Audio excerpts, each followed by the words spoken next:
Greetings, brothers and sisters. Brother John Hargrove here, President UNIA-ACL Division 421 in Atlanta, Dr. Julius Nairi, CBPM Division. Today is November 10th, 2024. It's currently 11 after 5, and we are preparing for our first mass meeting for the month of November. Topic for today's mass meeting is Black Cross nurses. Black Cross nurses has been getting a lot of attention as of recently. And as everyone should know, our schedule we developed in the beginning of the year, and it's basically a curriculum, a recurring curriculum. So this is for this time of the year, our first mass meeting in the month of November for several years has focused on the Black Cross nurses. Last year, I was looking up what we did last year, but last year we had our special guest from the Moorish Science Temple, Brother Heru, giving a presentation on Prophet Noble Drew Ali in the Moorish Science Temple. But anyway, we'll get back to our normal curriculum this year, studying the Black Cross nurses. As always, we have our opening rituals. Sorry.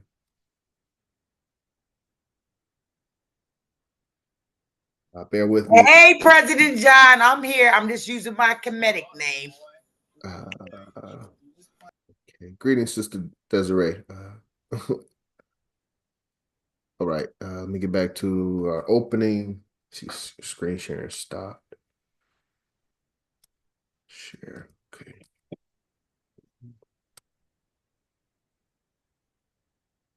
You are screen sharing. So we've done our call to order and a quorum. Do our pledge to the UNIA flag. Brother Malik. Second Vice President, Brother Malik, you there? Malik tied up. Oh, okay. Yeah, no, I'm on my phone. I can't see that. Okay. Yeah. All right. I'll handle the pledge for today. Next meeting, officers, we got to step up. Brother Macias took care of it last meeting. He's not here now, but all officers, we should know this is our upcoming requirement is to memorize the pledge to the UNIA flag. I can do the pledge, President John. Please, Sister Desiree, if you would, please lead us in the pledge. So many beautiful memories. All right. You just can't turn this TV off. It says, I commit my body, mind, and spirit to the protection, defense. Desiree, huh? We do call and response. So read one line and then we'll read it with you and then you continue. Okay. I commit my body, mind, and spirit. I commit my body, mind, and spirit to the protection, defense, and security. To the protection, defense, and security of the red, black, and green. Of the red, black, and green. I dedicate my life to the redemption of Mother Africa. I dedicate my life to the redemption of Mother Africa and the liberation of her scattered black children. And the liberation of her scattered black children. And except for myself and my descendants. I accept myself and my descendants. The teaching of universal African nationalism. The teaching of universal African nationalism. And I promise that our children will be instilled. And I promise that our children will be instilled with the purpose and knowledge of themselves as African people. With the purpose and knowledge of African people. In order that the cause of our struggle the cause of our struggle would neither falter nor fail. will neither neither falter nor Neither fail until all Black people are free and united. until until all all Black Black people are people free are and free united and united Through one God, through one God, one God, one aim, one one An aim, aim one destiny. And one one destiny. destiny. destiny. Ha! I Great say. prize. Okay, great job, sister. Great Great first, first. great job. With an exclamation on the end of that. Great job, Sister Desiree. Thank you. Few more opening procedures per our course of African philosophy as taught by Right Excellent Marcus Messiah Garvey. I'll take care of these briefly, and then we'll get into the topic for today's meeting. Opening hymn is from Greenland's Icy Mountains. From Greenland's icy mountains, from India's coral strand, where Africa's sunny fountains roll down their golden sand. From many ancient rivers, from many palmy plains, they called us to deliver their land from error's chain. Shall we whose souls were lighted with wisdom from on high, shall we to men be knighted, the lamp of life deny, salvation, O salvation, the joyful sound proclaim, to earth's remotest nation has learned Messiah's name. Waft, waft, ye winds, his story, and you, ye waters, roll, till like a sea of glory, it spreads from pole to pole. To o'er our ransomed nation, the Lamb for sinners slain, Redeemer, King, Creator, in bliss returns to reign. Amen. Ashe. Brief prayer. I'm going to stop sharing. You may assume position of prayer if you like. Almighty God, whose kingdom is everlasting and power infinite, be gracious unto the Universal Negro Improvement Association, and so rule the hearts of thy servants, the President General, and the members of the High Executive Council, and all others in authority, that they, knowing the great responsibility of their office, may above all things seek the honor and welfare of this race, and grant that all our people, considering the authority that they bear, may faithfully and obediently honor them in accordance with our laws through Jesus Christ our Lord, who with thee and the Holy Ghost liveth and reigneth ever one God, world without end. Amen. Okay, one more hymn, I guess, as you call it. Yeah, this is a hymn, processional hymn. Shine on eternal light. Shine on eternal light to greet our souls this day, dispel the gloominess of night, and drive our doubts away. Our longing eye prepare when war and strife shall cease, to view the morn soon to appear, the new era of peace. Thy glorious church, O God, no kingdom can remove, made without hands the blessed abode, the harbinger of love. Of all thy gifts that flow from thy great throne above, we ask thee on our hearts bestow the gift of perfect love. My soul the light receives and dares the truth to prove, not in blind ignorance believes, but knows that God is love. Come, love, and give new birth to man's destructive mind. Spread where confusion reigns on earth, goodwill to all mankind. Shine on, eternal light, thy penetrating ray shall turn the hour of darkest night into eternal day. Amen. Okay, takes care of our opening rituals. Next would be roll call. Brother Art, will you help me out with the roll call? Yeah, okay. We got President John, Abdul, Dr. Kuda, Dr. Shams, President Roz, Council General Imhotep, Second President Malik, Lady President Diane, Second Lady President Cicely, Ket, BAF for life. I don't know who that is. iPad. I don't know who that is. Can y'all state your names? Absolutely. Greetings, family. I'm Miss Faith. I'm a member, one of the regional ambassadors with the Black Achievement Fund. It was posted in our calendar, and I just came on to support. Okay, welcome. Thank you. Welcome. Yes. Glad to help you. Glad to be here. Peace and blessings. Likewise, Brother John, this is Brother Nasur from the Black Achievement Fund, part of the Atlanta team. You know, we met at the bookstore at the Shrine of the Black Madonna the year we put together the Marcus Garvey event. I got you. Myself and Brother Aki. I remember that meeting, my brother. All right. Thank you for joining us. So I've got about 16 on the call, maybe 15 if iPad is sister. No, we got We got 17. Well, the owner is Diane. Oh, okay. Okay. Yes. Now, who's iPad? Yes, this is Sister Aziza on the iPad. Oh, Sister Aziza, okay. Greetings, everyone. Okay. Thank you for joining. President John, can I share something right quick? Is it something very brief, Sister Desiree? Very brief, very brief. Go ahead, Sister Desiree.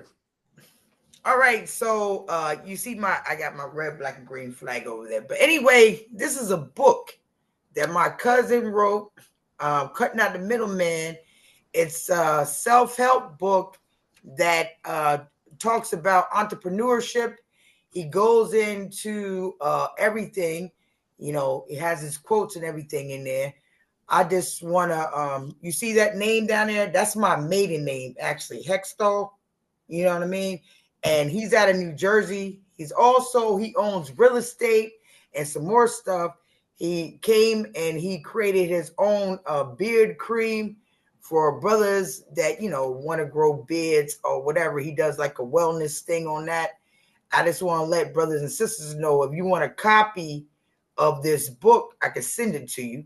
You know, you don't have to give me anything, but I'm just saying that my cousin, you know, he's about that life, you know, as far as being a part of the community. He loves the UNIA. And so I would like someone to reach out to him because he does want to become a member of the UNIA. I don't have control up there in New Jersey where he's at, but he wants to be a member. Thank you, Sister Desiree. Once we finish the program, we can discuss that a little bit further. But thank you for that introduction. Okay, let's see. I think we have a couple more. Brother Art, do you have minutes from previous meeting? Yeah, hold on a second. Let me. While you take care of that or get that together, I'll take care of preamble. President John, before you proceed, I noticed it's the second time on the roll call my name doesn't get called out. And I'm just wondering, is there any reason for that? Brother Art, did you notice Dr. Kuda? Did we call out Dr. Kuda? Yeah, I called her out. I called her out right before I called Dr. Shanta.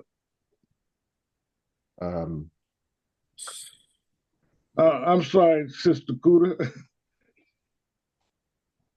No problem. I thought I called you out though. Thank you. No problem. Yeah, our apologies.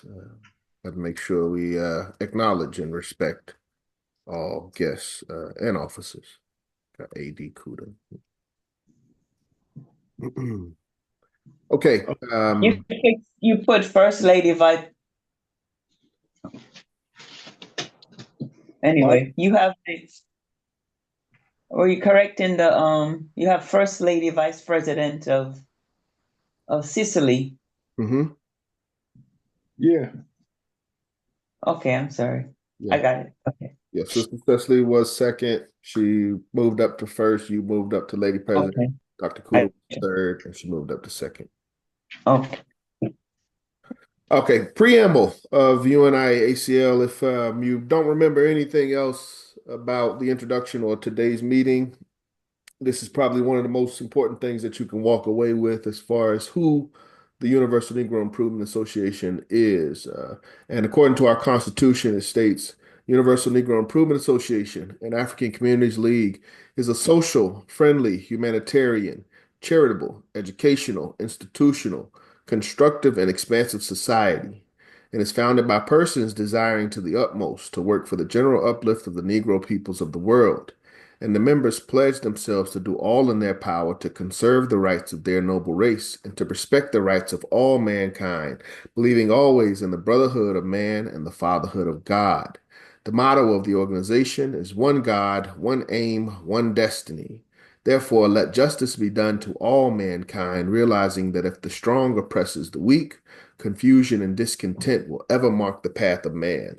But with love, faith, and charity towards all, the reign of peace and plenty will be heralded into the world, and the generations of men shall be called blessed. So that is who we are per our preamble of the Constitution, and as directed by the Right Excellent Marcus Messiah Garvey. That is one of our general introductions to the community as to who we are. Brother Art, we good for minutes? I believe it was October 27th. Yes, I am. Race first, family. Race first. First. 5 o'clock we did, it was the call, we started. And the rituals were read at 5:10. At 5:20, we read the minutes. Notice leadership change with Lady President Raw Ebony and the subsequent Lady Presidents all moved up a space. Mm-hmm. Then we did the study of auxiliaries. Mm. The first auxiliary was the African Legion. And we studied the structure and the ranks of the Legion. And what the articles of the Constitution reviewed about the Legion. Then we did the general training about the leadership and the military disciplines of the Legion. Then we talked about membership and contributions. Mm-hmm. We talked about membership funds for the division, uses, and how we would use them. Then at 7:15 we did member share. Diane gave thanks to everybody for her promotion. And 5 sisters shared comments. At 7:30, the brothers started speaking, and 8 brothers shared. Ancestors Day was reviewed, and we got high praises for that. And other events on that day, I think it was the day after, was discussed too. And at 8 o'clock, we closed with the Ethiopian anthem. And that was the close of the minutes. Thank you for that, Brother Art. Very good minutes. Do you recall, any questions from the body or members in regards to minutes from last week or last meeting, October 27th? No, I don't have any questions or whatever, but did the brothers and sisters see them texts that was going out and it came on CNN News telling brothers and sisters to pick out their plantation, where they're going to be at to pick cotton, And also they said that the FBI is involved in that, but they couldn't find out the information who was sending these texts. But these texts that they're sending is going to the HBCUs, the students at the HBCUs. And because I know President John is very well equipped, but you can see that newsletter that came from CNN, and they're sending it, and they're saying that brown vans are going to start coming around, people's houses or however, whatever. And I think the date is actually the 7th of December, but the thing is that I think that needs to be discussed as well. And I think it's also mindful that us as brothers and sisters, that we should not be out here alone. We need to create the buddy system, and make sure that you stay armed up and stay equipped with everything that you do. Thanks, Sister Desiree. If you don't mind, if you have a link to the article, we can discuss that further. Yeah, I do have a link, and it came out of CNN. I can pull it up off my phone, but I don't have a way to share it now. But you can see it if you go and see it. And they posted it actually yesterday because Colorado was talking about it, right? Because you got brothers and sisters in Colorado, but it was on the news article, and I can actually send that to you right now on your phone so you can see what they were saying at CNN. Because the FBI said they own it. But I'm just saying, though, you got to be mindful, brothers and sisters. I'm just saying, get armed up. Get armed up. Understand. Thanks, Sister Desiree. Again, you can share further during member share. Any other questions on minutes from October 27th? Brother Art, you wouldn't happen to know, because I heard you say we had discussed funds. Anybody remember what that discussion was about? We hold on a second.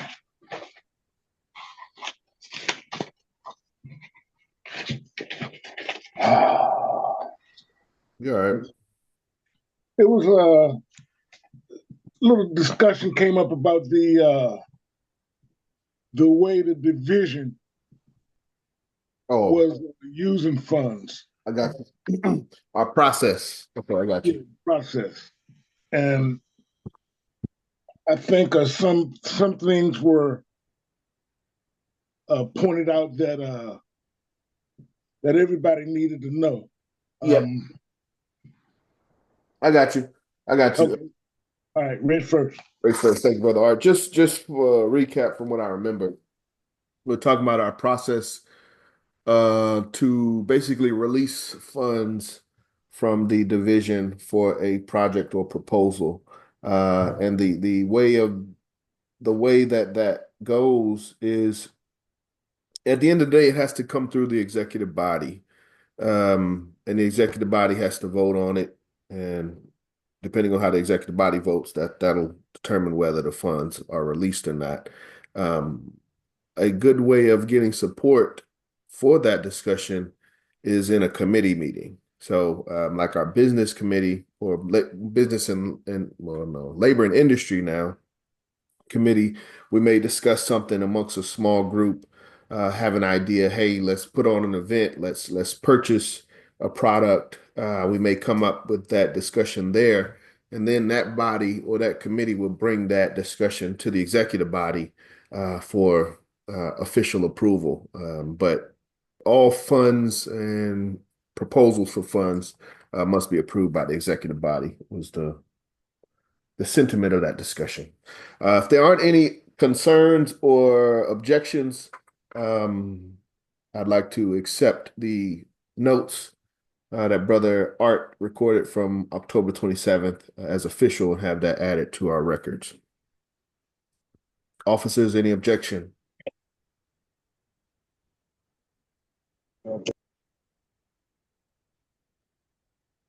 No objection? Okay. Thank you, Brother Art. I don't know if you sent those to me, but as soon as you can, take your time. please get those to me, and I'll send those out to the executive body.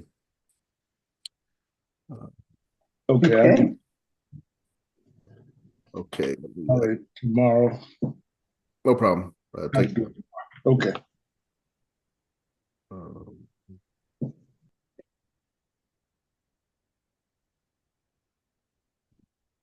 Okay. All right, I'm gonna need some. We'll call on volunteers to help us read. No, I got the. Did you want me to? Oh, okay, I got you. What you got? Well, I was gonna do a little intro, like you said, and then I guess we can go into. I was gonna talk about the Black Cross nurses a little bit, and then we can. I don't know how you want to do it. Well, I got a little some stuff that I was gonna go over. Okay, we're developing it as we go, developing on the fly. No, I mean, I have something written already. I'm getting ready to open the floor to you. I couldn't find my Whirlwind newsletter that spoke on the Black Cross nurses, but that is usually a major component of our program is going through the research that the CBPM research department and Whirlwind newsletter has put together over the years for the Black Cross nurses. But again, I couldn't find that document. So in the absence of that, I asked our lady president and head of our Black Cross nurses if she could be prepared to give a brief background on our local vision of Black Cross nurses here in Atlanta. So without any further ado, our lady president and head of Black Cross nurses here in Atlanta, Sister Diane Marshall. Okay. Race first, and greetings, and welcome everyone to our first mass meeting for the month of November 2024. So a little bit of background on the Black Cross nurse. The Black Cross nurses were a crucial part of the UNIA's auxiliary services. And the whole idea of the Black Cross nurses to embody Garvey's ideal of self-reliance, racial pride, community uplift. And so they provided essential healthcare services and health education to underserved Black communities, while also empowering Black women and men, of course, and promoting an image of professionalism and respectability. So the Black Cross nurses became a symbol of the UNIA's commitment to improving the welfare of the Black race, serving not only as healthcare providers, but as champions of Garvey's vision for self-sufficient and a proud Black community. So the Black Cross nurse was actually modeled after the Red Cross, and a vital part of Garvey's vision, of course. So we saw the importance of healthcare and serving our community. And, basically it's a part that serves a significant role because we're nothing without our health, and we see how important healthcare becomes, like when we're going through things like the past pandemic or pandemic. We just see how important and how crucial a role that is. So that is to say, when we're on top of our game and we're expressing Black excellence, it's also going to be expressed in this very crucial area. So I could just, wanted to go through some of the key aspects of the Black Cross nursing, like the origin and purpose. And I have some information that I was going to kind of just read through here. So the origin and purpose was founded to address health and welfare needs, as I touched on earlier. Mostly, of course, of the needs of the Black communities, because unfortunately, Black communities are usually underserved or ignored by mainstream health services. So this is all in recognizing the lack of adequate medical facilities and care available to Black people. And so back then, Garvey saw the Black Cross nurses. And we have some improvements since, but we still could do better. And Garvey saw the Black Cross nurses as a way to improve the welfare and health of our communities. And as I said earlier, it's inspired by the Red Cross, aimed to provide healthcare and first aid training. And they extended beyond the traditional nursing role by emphasizing the racial pride, the discipline, the self-improvement, aligning with the UNIA's broader objectives of racial uplift and unity. So as far as training and duties, so training in healthcare and first aid is a crucial part of it. So the members of the nurses were trained in basic healthcare, hygiene, first aid.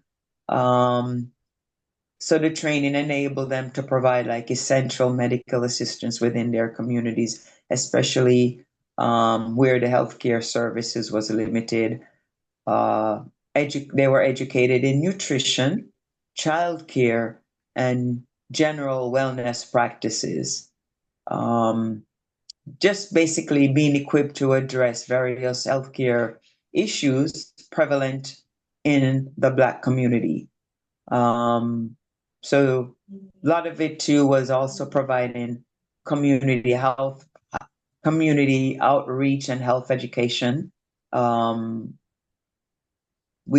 would conduct public health education campaigns. So teaching the community members about hygiene, about disease prevention, healthy living practices, basically. And they often organized clinics, conducted home visits. So we have to step up, but these were how it was done. They would conduct home visit and assisted families in times of illness, serving as vital health advocate within the communities. So nowadays things are a little better, so it's done differently. But this is all the whole embodiment of what the Black Cross nurses stand for. They were expected to assist during public health crisis, such as the outbreak of disease like the pandemic that we saw, providing care and guidance to affected individuals, or just in time where things happen, like we unfortunately there are disasters that happen just from natural unplanned act of nature events that happen, like hurricanes and earthquake, God forbid, but the readiness to be available when these things happens. So again, it's just the third thing is just symbol of racial pride and responsibility. We had the uniforms, of course, to present us in a professional manner, professional image.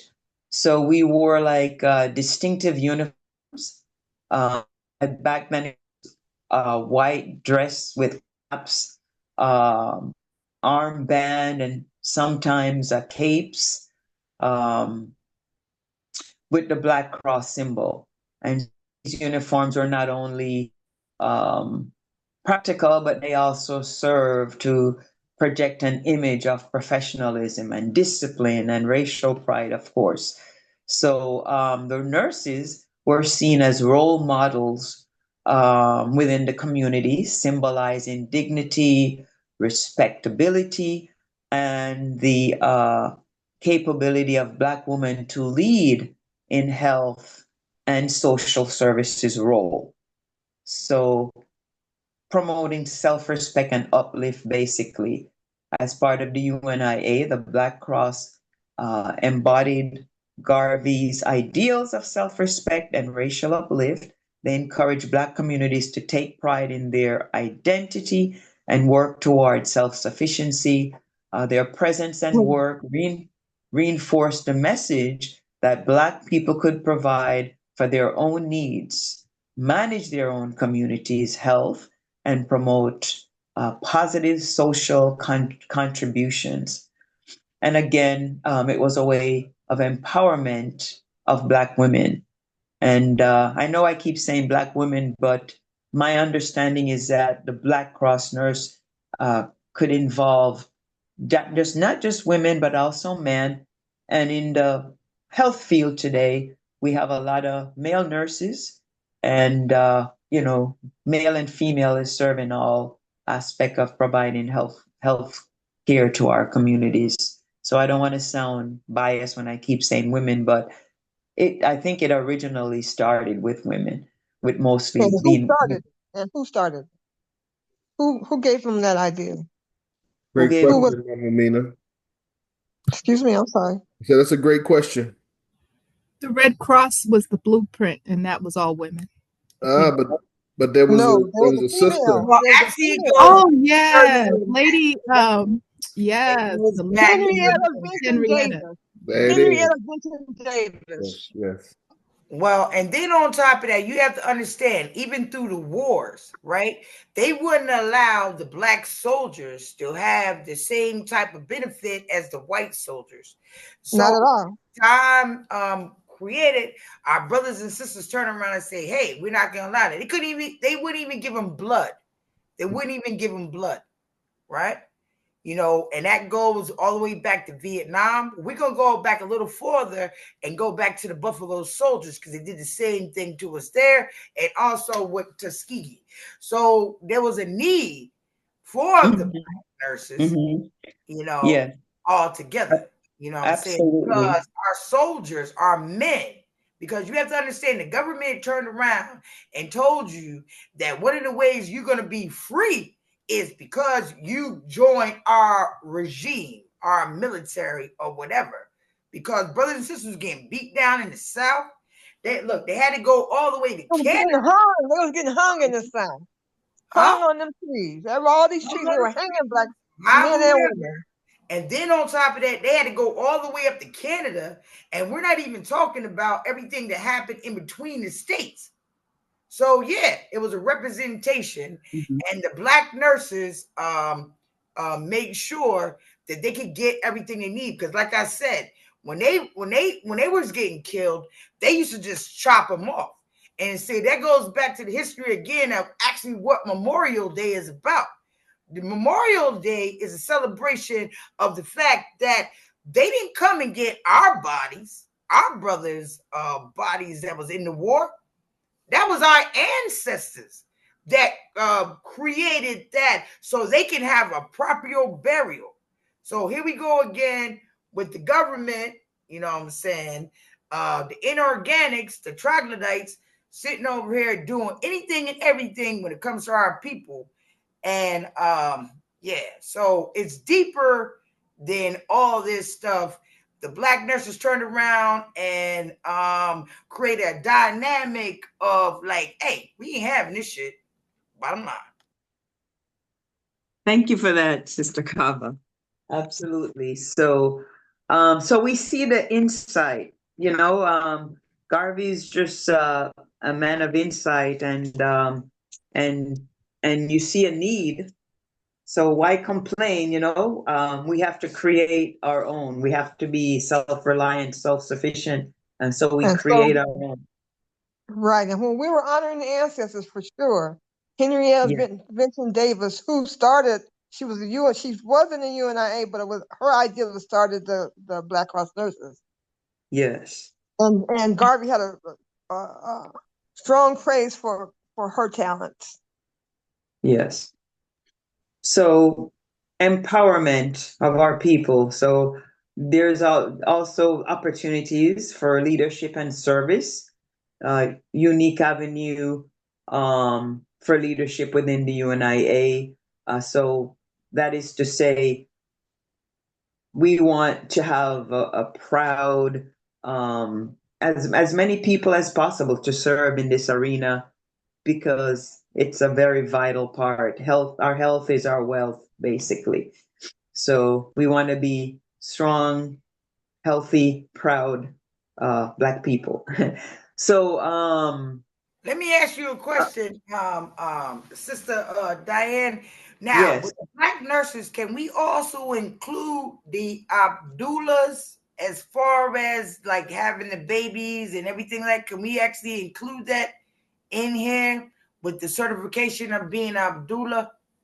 that would be, you mean like a midwifery? Yes, midwife. Oh, But that would be, I Abdullahs think go a that would little be, further. You know, I they think do. if we have people that are certified in that or in that arena, that would be an amazing plus.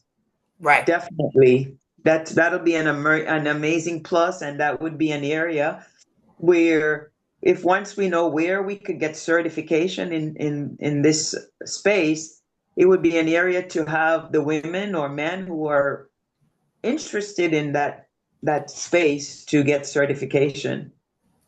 So definitely, I think anything that we can add, whether it's midwifery, if health and nutrition, whether it's natural healing, herbal, because I know on our team we have some herbalists, we have some certified nurses. So absolutely, I mean the more the merrier, the better. Because even in the real world and medical field, we have specialists. We have people who are nutritionists. We have people who are chiropractors. So absolutely, yes, yes, yes, yes. So, but anyway, our mission, Garvey's mission, and to positively impact our community, it's a way of public service, and we're working collectively to improve in our society, our race. And so, let me see. I think I kind of touched on everything, and also global presence within the UNIA. The Black Cross nurses were not just limited to the United States. We had chapters that were established internationally, and all of this is in line with Garvey's Pan-African vision, of course. The organization actually extended to countries in the Caribbean, Africa, and other parts of the world where the UNIA had influence, of course, promoting health and self-reliance and pride among Black communities globally. So basically, Black Cross nurses were seen as ambassadors of the Garvey Pan-African Ideal, and of course and still today. So promoting unity and self-determination, health services across the African diaspora. And so the work symbolizes the collective strength of Black communities worldwide and serve as a unifying force for UNIA's international mission.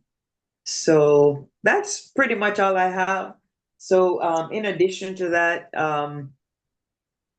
Brother John has some other things on the screen that may cover some other gaps or some other important things that is notable as well about the Universal African Black Cross nurses.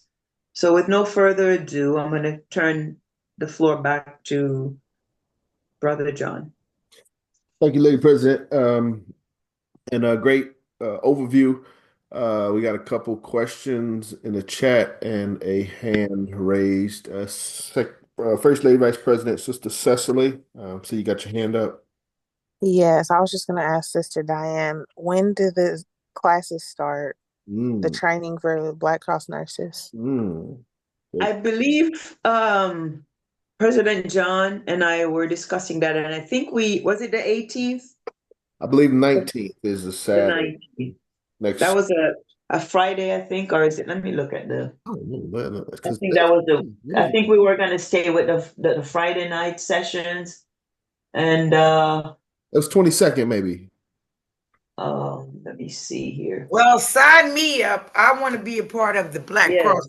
You know for sure I want to be a part of it. Yes, we'd love to have you and anyone else who wants to be a part of it. It's a crucial part of our auxiliary and a part that we need to strengthen. I know that first is just establishing ourselves as guides and members, and then of course we have to. All of these auxiliary services were put in place for a reason, and it was well thought out. And we just have to keep the vision and everything alive, because it's needed today just as it was back then. Yes, I agree. President Diane, you absolutely right. It's needed today because, like I was telling brothers and sisters before, I was outside and I was walking down the street and, these white people came up and they had badges on saying they were nurses and they was trying to stick people in the arm with needles. So I'm like, oh, we got the vaccine or whatever for you. You know what I'm saying? And I'm like, how is this hygienic at all? Like, you walking down here with bags down the street, but you have to understand they're pushing that Moderna in Black communities, but they're not pushing the Kaiser. The Kaiser is actually in wealthier neighborhoods or however, whatever. But you already know that they're trying to kill us right now, day in and day out. And here in California, they even got fake food. They are actually giving you fake meat. Yeah, it's absolutely. Absolutely. We have to be aware. We can't, fall for it. It's really sinister, and when you really get into thinking about the stuff that's going on, but we have to have an awareness. We have to not fall into the traps. And I actually remember one lady said she went to get the vaccine at the height of the pandemic, and she was told, oh, that one's not for you. That one's, I don't know if it's true, but she actually said they told her, well, this one's not for you. This one is the one for Black people. I'm like, what? I'm like, oh, no, she was telling you the truth. She was telling you. Yeah, so that to me was like, that was like an eye opener. So we have to be careful, and we have to take our matters into our own hands as much as possible, and that's why this auxiliary service is so crucial. And then also with that, we can also talk about safe sex, right? Absolutely.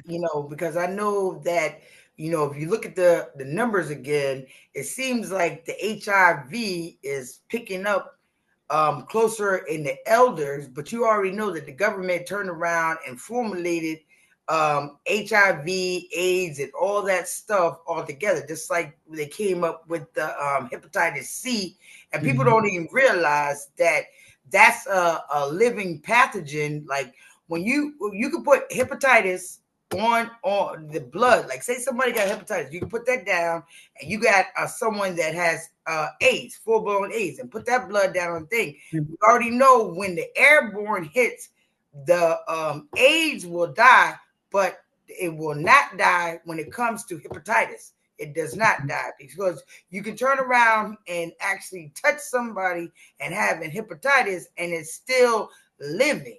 You see what I'm saying? You see what I'm saying? I actually also have a video that someone sent me. It was talking about how they see certain things as profit centers. So they have people that are on dialysis, that don't need to be on dialysis, and they won't give them their numbers, so they know that they don't need to be on it.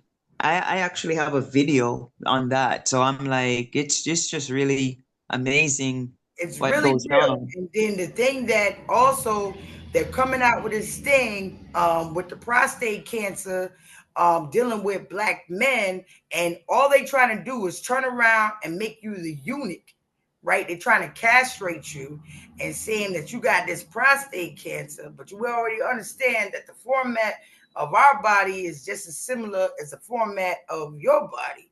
So they turn around and they actually having men think that, you know, and that fear again, oh, you're going to get prostate cancer, that percentage rate.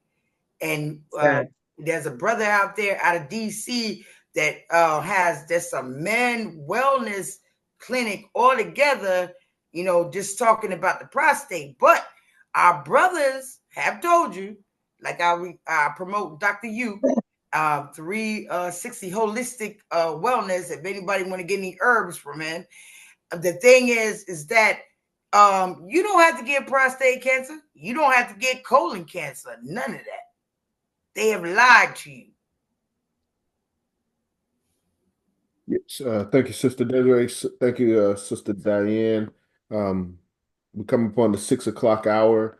We do want to go through what we have for the information on Black Cross nurses provided by our parent body.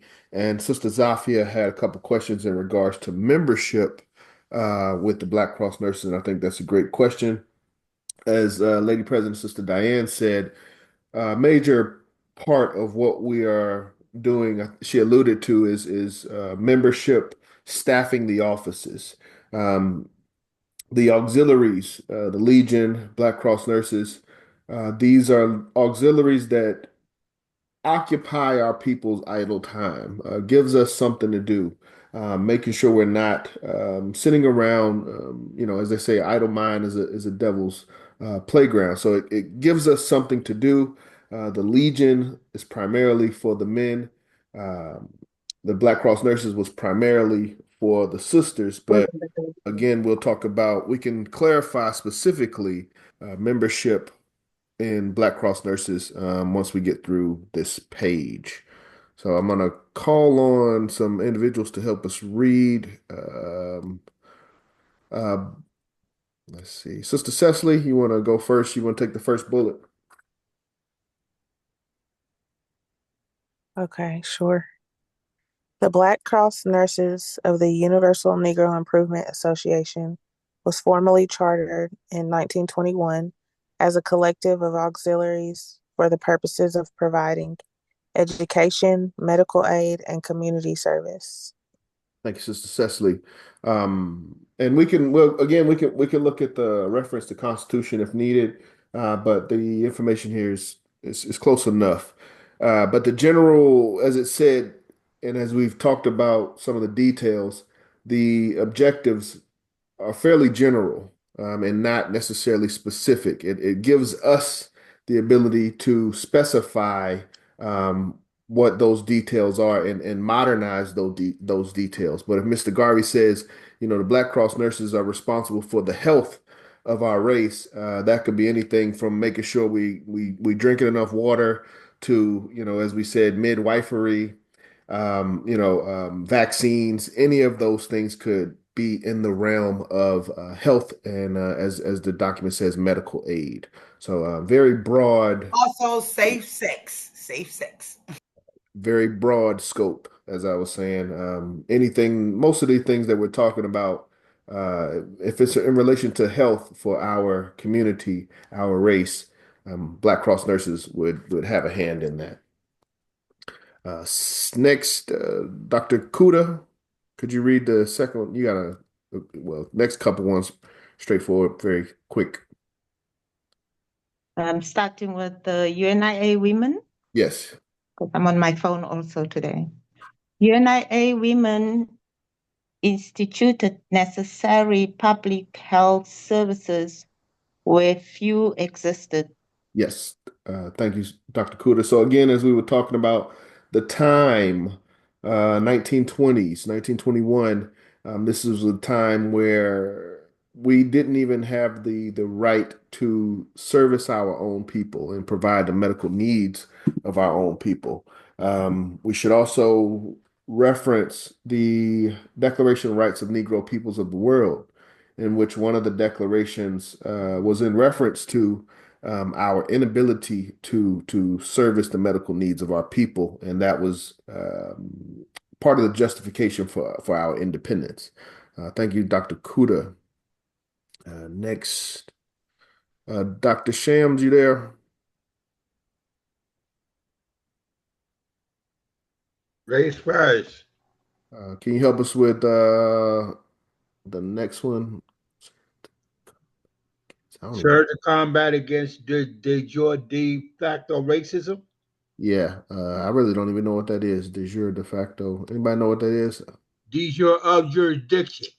Okay. Yeah, it goes De into jure means legal by law, and de facto means even if it's not going on legally, it's still going on. It's a fact. Wow. Okay. So our ancestors detailed it, whether it's legal or not necessarily a illegal form of racism. Black Cross Nurses combats both of those forms of racism. I think that was Sister Zafia helped me with that. Yes. Sister, if you another sister in the Moorish simple Islam, but anyway, yes, I appreciate because that was the breaking down. That is one of the things that we do is break down the verbiage. Yeah. Yes, ma'am. Thank you, Sister Desiree. Sister Zafia, would you mind reading the fourth bullet? Provided services that aided in decreasing infant mortality, promoted proper sanitation, and increased both formal and informal educational opportunities for Black women. Okay, so as we talked about infant mortality, doula, midwifery, these proper sanitation, I think that was something when we talked about the uniforms, that white, it's also a sign of hygiene, cleanliness, sanitation, increase both formal and informal educational opportunities for Black women. So in addition to what we're being taught on the mainstream, in American schools, we have an opportunity to teach a particular education on health specifically for our race. Okay. Sister Herlin, you there? Can you help us with the next bullet?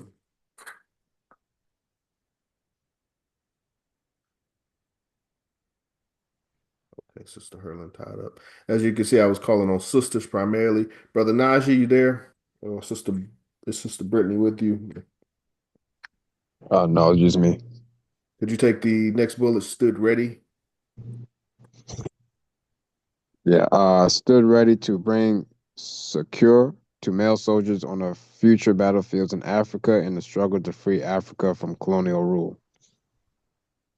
I believe that word is succor, SUCCOR, assistance, support in times of hardship.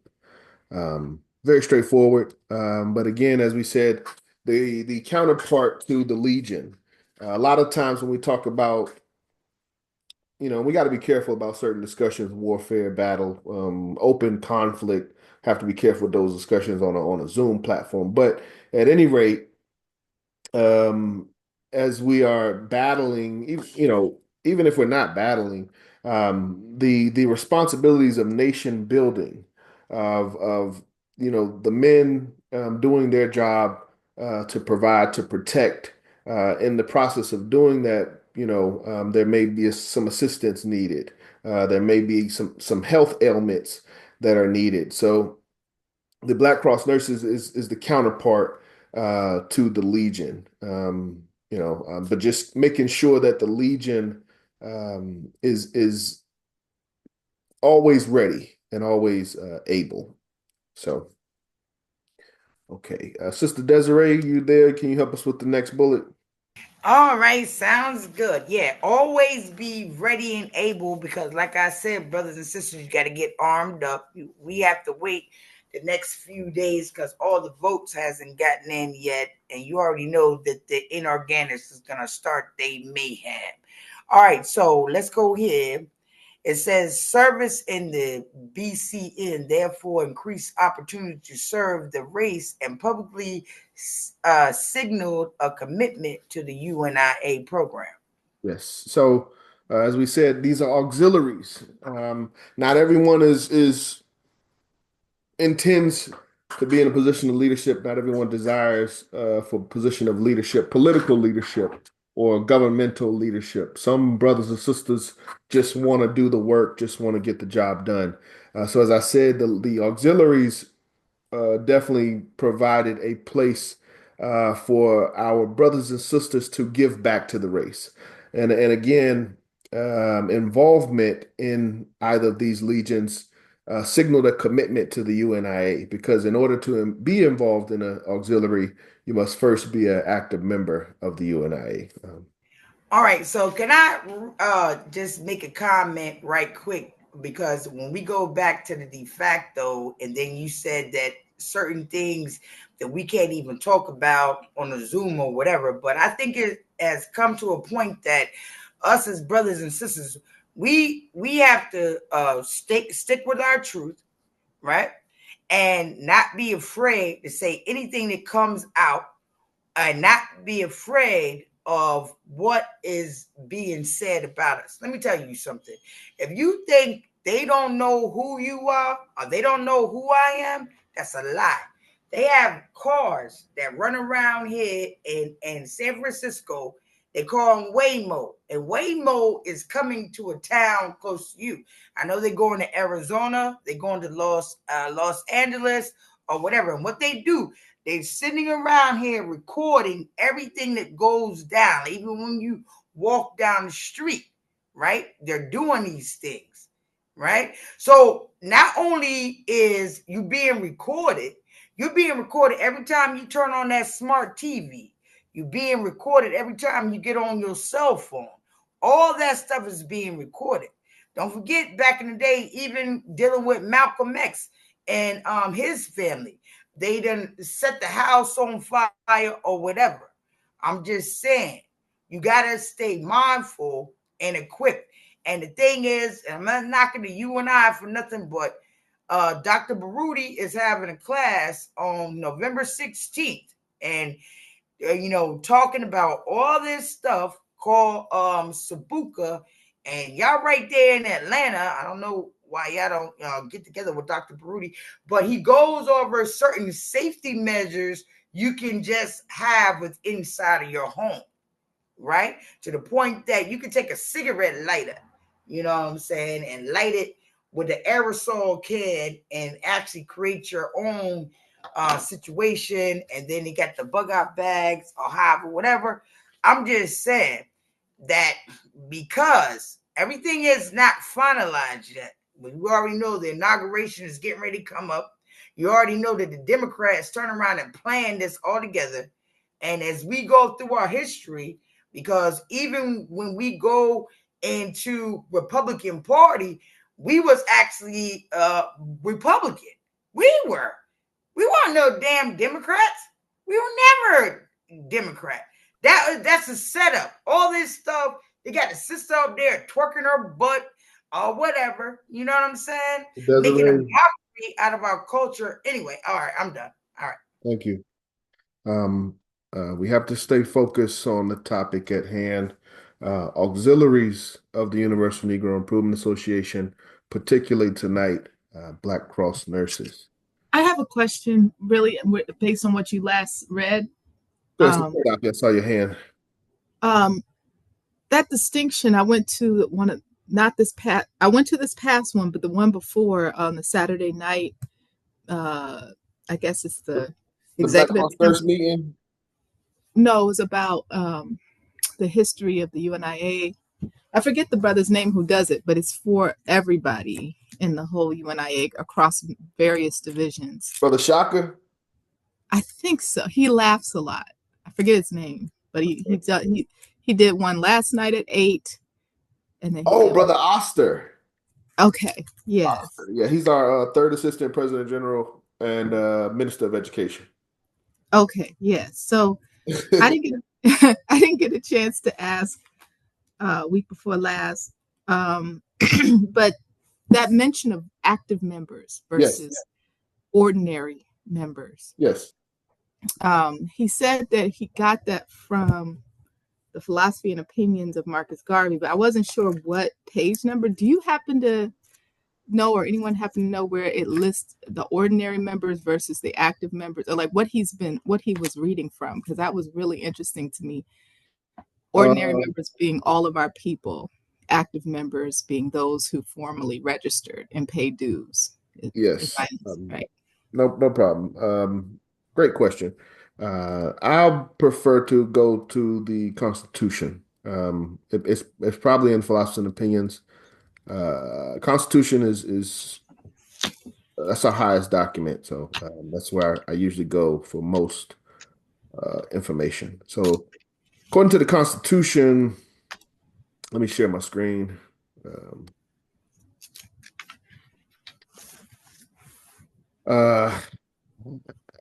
Well, this is a draft, but oh crap, let me see. Members of African race can become active members. Active members must approve Constitution, qualifications. Like, do they mention ordinary members being everybody? Because Yes. that was revolutionary to me. Yes, here it is right here. Article 9. In the updates from 2005, we changed the word Negro to Black. So we'll just read the 2005 amendment. Membership in the UNIA. All persons of the Black race are regarded as ordinary members of the Universal Negro Improvement Association and African Communities League and are entitled to the consideration of the organization. Full stop. So, yes, Universal Negro Improvement Association is universal. Any quote unquote Negro, anyone of our blood, that from my understanding, that's why the red is at the top of the flag. It's not about how dark you are or what nation you come from. Red is the blood. It's the fact that you identify with the blood of the African race. So all of us are in the UNIA. Then beyond that, active members are those who pay the monthly dues for the upkeep of the organization, who shall have first claim on the association for all benefits to be dispensed. So active members get first claim. Only dues paying members can participate in the administration and decision-making activities of the organization, the office holders, and are entitled to voting rights. So this is really what the active membership gets you. Got you. So that first claim on the benefits. So if we were to do Black Cross Nurses event or Legion's event or any kind of services, the first claim would be an internal thing, but then from the increase, we would also offer it to our general public. Absolutely. Absolutely. Gotcha. Just like we say race first, it's UNIA first. If we're doing a program for the community, those that are first to benefit from that program would be the active members of the association. They get first dibs. If there's resources beyond that, then our normal members, we go out to the community looking for brothers and sisters in need. And I'll even say beyond that, when we've done feeding programs, that's when other cultures and other races come in. Once you took care of your people, all of your people are taken care of, whether active or inactive, and there's still a surplus, that's when you can start to look at other cultures and races. All right. So the thing I'm sorry, sis. I just have 1 second, Sister Dr. Rothman. Just one more question. So then, therefore, the programs would be vetted internally first and honed internally first, and then they'd be like a high quality product could then be given to our general ordinary people. That's a good, quality control mechanism, because it's a safer environment, because it's like all of the it's like really with family, you know what I mean?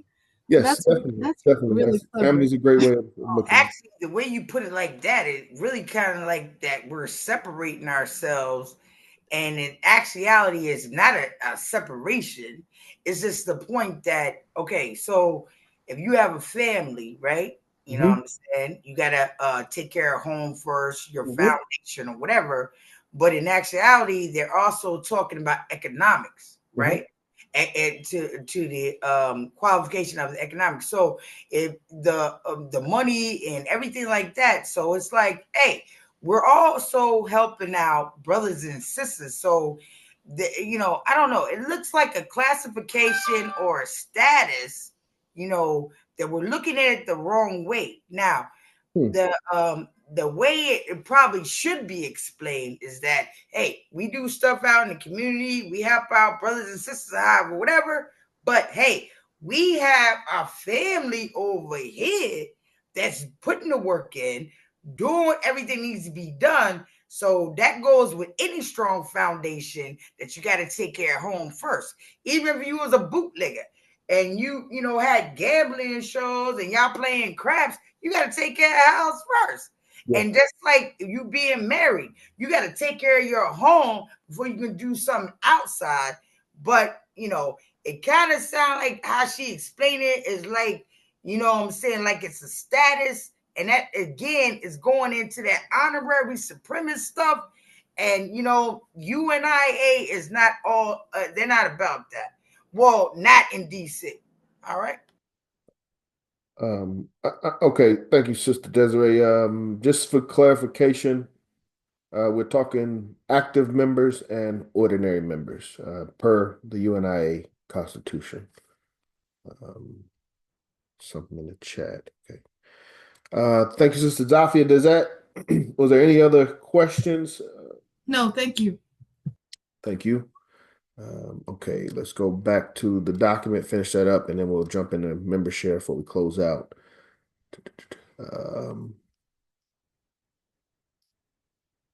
Sister Hurlin is not available. Brother Chaplain Mitchell, are you available?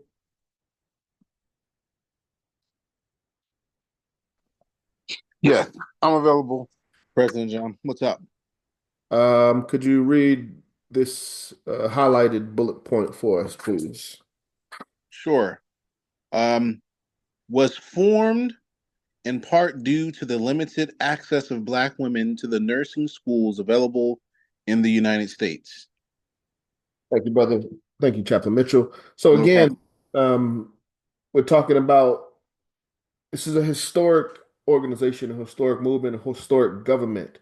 In modern time, a lot of the things that our ancestors did can be taken for granted. When we, tell children, especially young girls, that they can be a nurse, they want to be a nurse. In the early 1900s, that wasn't necessarily an option for our people. So the Black Cross Nurses was created out of necessity. In order for us to be able to serve our people, to be able to train our people, to educate our people, we had to create our own institution, our own auxiliary.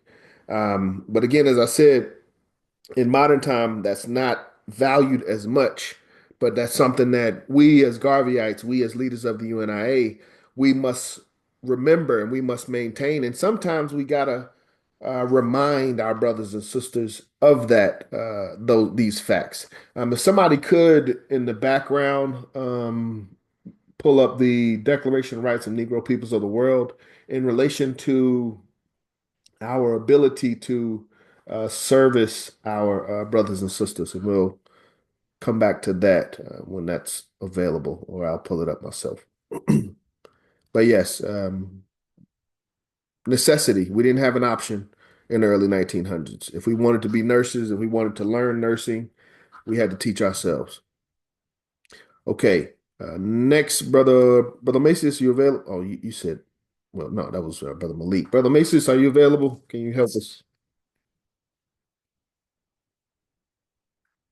All right, so why they trying to get back there? My thing is, also want to say something, President John, because even though you go back to 1921, This is like the same thing. It seems like all across the board, they want to keep our brothers and sisters on the plantation. Now, we never go past that time. We don't even talk about the Reconstruction era or anything else or about the Black Wall Streets. The only thing y'all know about is damn Tulsa. But you have to understand that we were doing this stuff way before 1921. All right, and we were doing it on our own on the righteousness of our humanitarianism to do what's proper for our families and for our husbands, our children, and everything else. See, this is the thing that bothers me so much is that you turn around and make it seem as if, I'm not just talking about here, I'm just talking about to the fact that our ancestors were not intelligent enough or was not there. We might didn't have the Black nurses, but you wasn't going to bring your ass up around here. You see what I'm saying? And we fought. And then every time you turn around, even that African American museum that's up there in Washington, D.C., they want to keep you in that slavery mentality. Oh, you got to keep on fighting because you came off a ship. They had you laying there and you was tied all up and everything else. That's a lie. We already know that's been cleared up. Anthony brought it and cleared it up. Dr. Smalls and cleared it up. Hiawatha and cleared it up. And we still going back to slavery again to begin our history there when we need to teach brothers and sisters that you were already here. And we were doing it. We were fighting. We were fighting. Even if you go down to South Carolina dealing with the Gullahs. The original Native Americans are us. We are the indigenous people. How many times we got to sit down and bow and put our knee on the ground for who? For what? There's no more hiding. There's no more deception. It's time for us to do what we have to do as brothers and sisters and stop with this malarkey and actually take our throne back. And don't beg anybody for nothing. Thank you, Sister Desiree. This is tonight. We're not. It's not an indigenous discussion. Again, we're talking Black Cross nurses of the UNIA. Race first. Race first, Dr. Shams. I have the document, Declaration of Black Negro Peoples of the World. How would you want it? YouTube, or you want me to read it?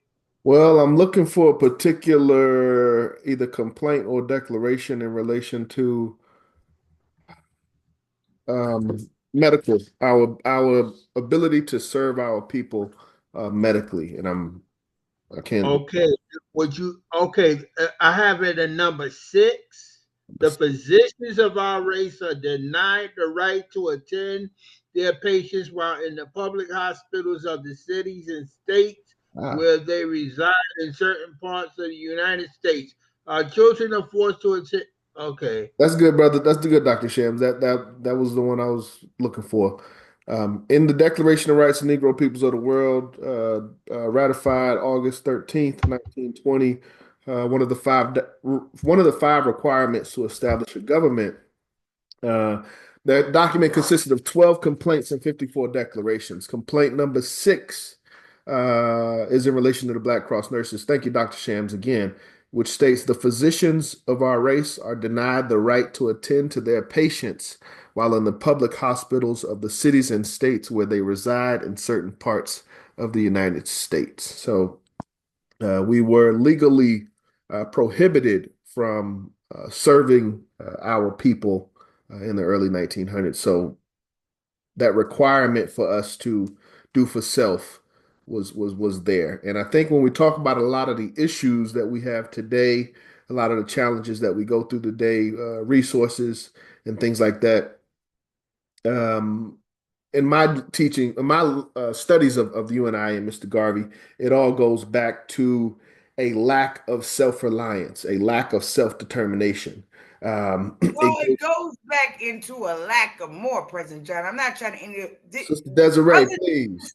Turn around and they join the corporation. Sister Desiree. Join the corporation. Okay. Sister Desiree, can you please hold off until member share?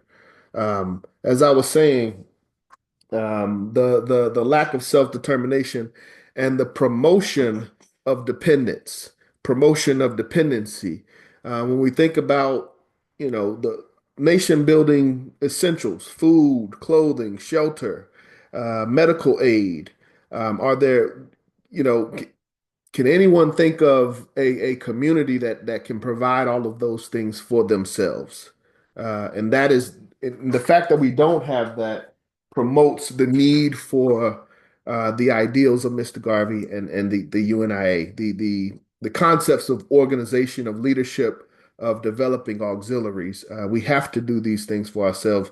And again, tonight was focused on Black Cross nurses. Okay, we'll try to. I want to wrap up through this. Wrap up through these bullets. Where were we at? Why it was formed too often. That's where we were, too often. Which is another important point. Brother Najee took care of us. Sister Diane, can you help us out again? Absolutely. Too often. Okay. So too often, the Black Cross nurse of New York City is mistakenly taken as the only Black Cross nurse as auxiliary, when in actuality, each UNIA division has a Black Cross nurse of its own, or if we don't, we should, because, this was designed with the intention of being global, as I ad-lib. Did you want me to read the second one, or that's it for now? Yeah, 1 second. We'll go to the second one. I just wanted to reinforce that point. Officers of the UNIA, officers of the Division 421, in relation to this question, what division, this was in our officers training, what division is responsible for training of divisions in the UNIA? All divisions. There you go, Sister Desiree, right on. But this is reinforced in this bullet point. We can't sit and wait for leadership to do everything for us. And that's the opposite of what Garveyism in the UNIA stands for. So if there's an auxiliary that we need, if there's a resource that we need, if there's an institution that we need, we have not only the authority, but we're given the directive to create that for ourselves. So in addition to having a parent body, Black Cross nurse, I think that something will be effective right here, President John. Can you give everybody a definition of what it means to actually use the word auxiliary? What's the definition of auxiliary? Auxiliary is just a subcomponent of the primary. That's all. Well, there's a lot of subcomponents. Yes, right? yes, Sister Desiree, and that implies that there's several auxiliaries. And again, tonight we're focusing on the auxiliary of the Black Cross nurse. Our member share.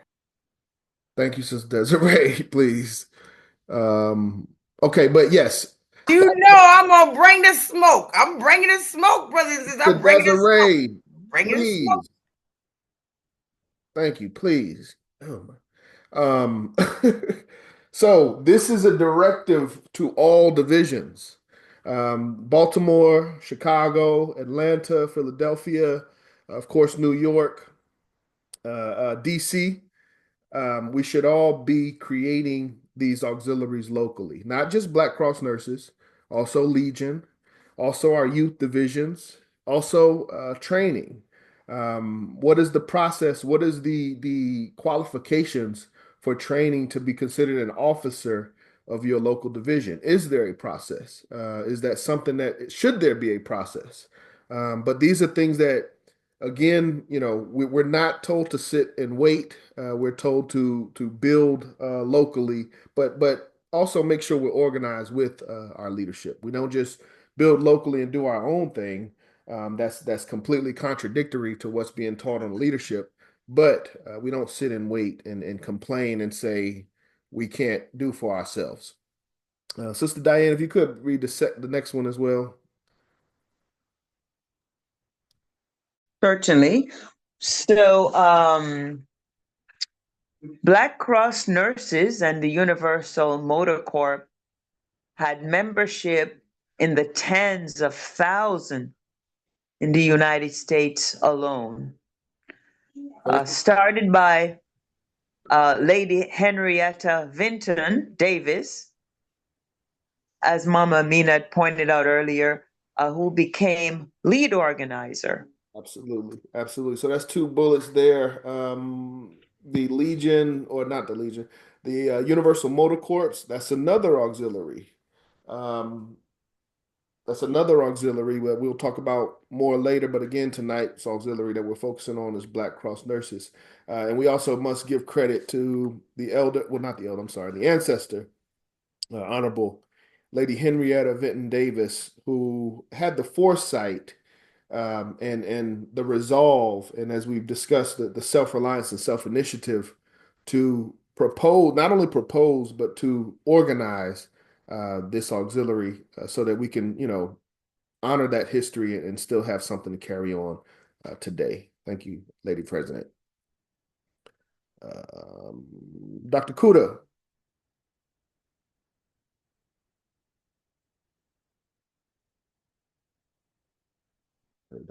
Dr. Kuda, you're not there? I'm here. So I'm here. Oh, you see that? Okay, good. Thank you, Sister Desiree. If you could, Dr. Kuda, can you take this bullet?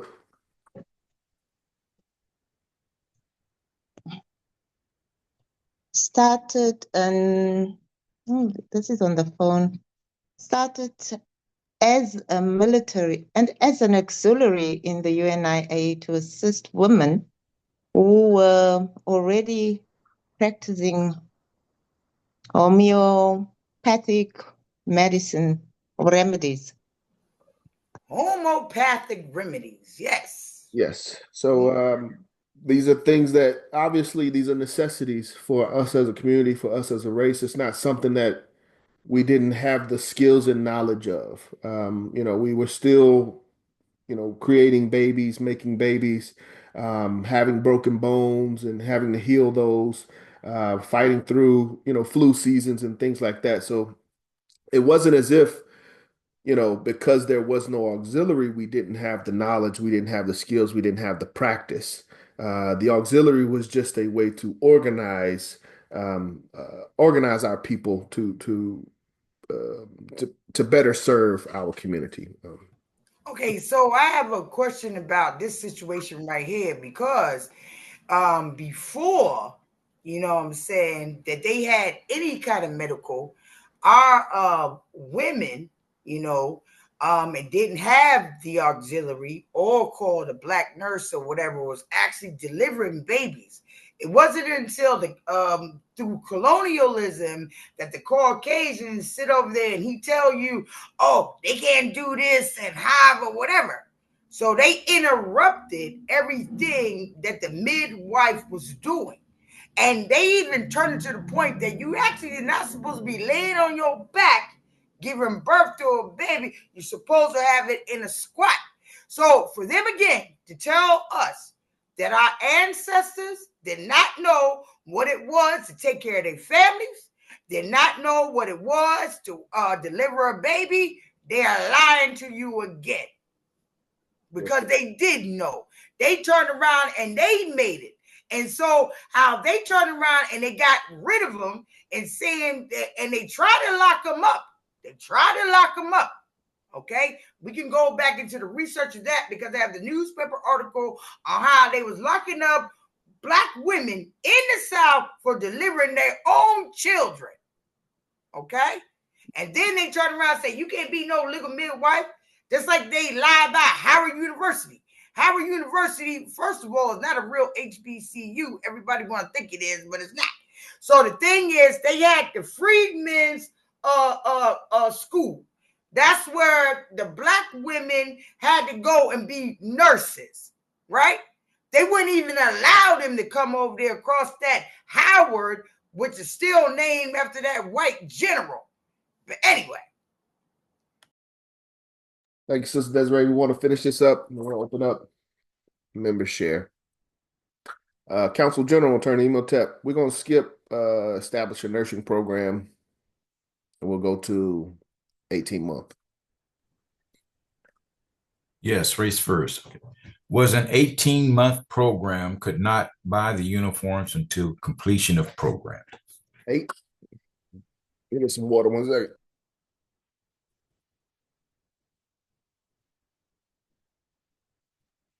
Apologies. 18-month program, and you could not buy the uniform until completion of the program. Very subtle, but very powerful statement. Again, we're talking about a rites of passage, a requirements of qualifications. It wasn't just you come in, you say, hey, I want to be a Black Cross nurse, and then tomorrow you're marching down the street and you're all white, saying that you're with the Black Cross nurses. 18-month program. So that implies training, education, discipline, again, hygiene. All of this must be completed before you could, quote unquote, graduate or receive your uniform. So again, we have to get back to, and this is 18 months, that's a year and a half. A lot of our people, we're in the movement for 12 months and we feel like we know it all, 6 months and we're ready to assume the position of leadership of the movement. So we have to, get back to training, development, and institutions. But thank you for that, Attorney Imhotep. I'll take the next one. And this right in line. Had examination process, graduation ceremony to become certified nurses. That's something that we will continue today. Something that we're working on. Obviously, we'll have to find a way to manage, quote unquote, state certification versus what we are providing as our certification and making sure there's a level of legitimacy, but at the same time, I don't think we should have to comply with someone else's qualifications for certification. Not to say that everything that they do is wrong or not useful. I just think that, again, self-reliance, self-determination, we should determine those qualifications for ourselves. I say, again, that goes back to the corporation. Now, if you're going to be part of the corporation, you got to follow what the corporation says. But if you're not, then you do not. And that's where it comes to being the entrepreneur and doing things. And you can use this always. My religion. Thank you, Sister Desiree. Again, please hold your comments so members share. Brother Najee, you there? Can you help me out? Yeah. Majority. It says majority of Black women are doing domestic work in rural South and factory work North. This seems like a dated comment or dated point. We're not even going to indulge in that one. Brother Najee, if you could take the next one, and we'll touch on that briefly. It says Black women have always known about bush and berry medicine. So, homeopathic, holistic, not your typical medical practice. We've always had methods of healing. May not have been quote unquote FDA approved, but there's things that we've done to maintain ourselves as a community, and that's what that's speaking to. So we've always had these skills. It's just we needed to organize them, and that's what FDA approved. Oh my God, are we really bringing that in here? The FDA is approving fake meat. We can't even function on that. With okay, yeah. Wait till the okay. Again, I said not FDA approved. Let's see, majority of black women. We are more approved than FDA. Please, them mother jokers, they killing people, and they've been killing people since the beginning of time. Mr. Desiree, can you please hold until member share, please? I apologize, Brother John. But I'm gonna have to, I don't even have my notepad out here. It's so many things that I don't even think I have enough time to actually go through member share on that. But the only thing I'm gonna leave brothers and sisters with is a quote.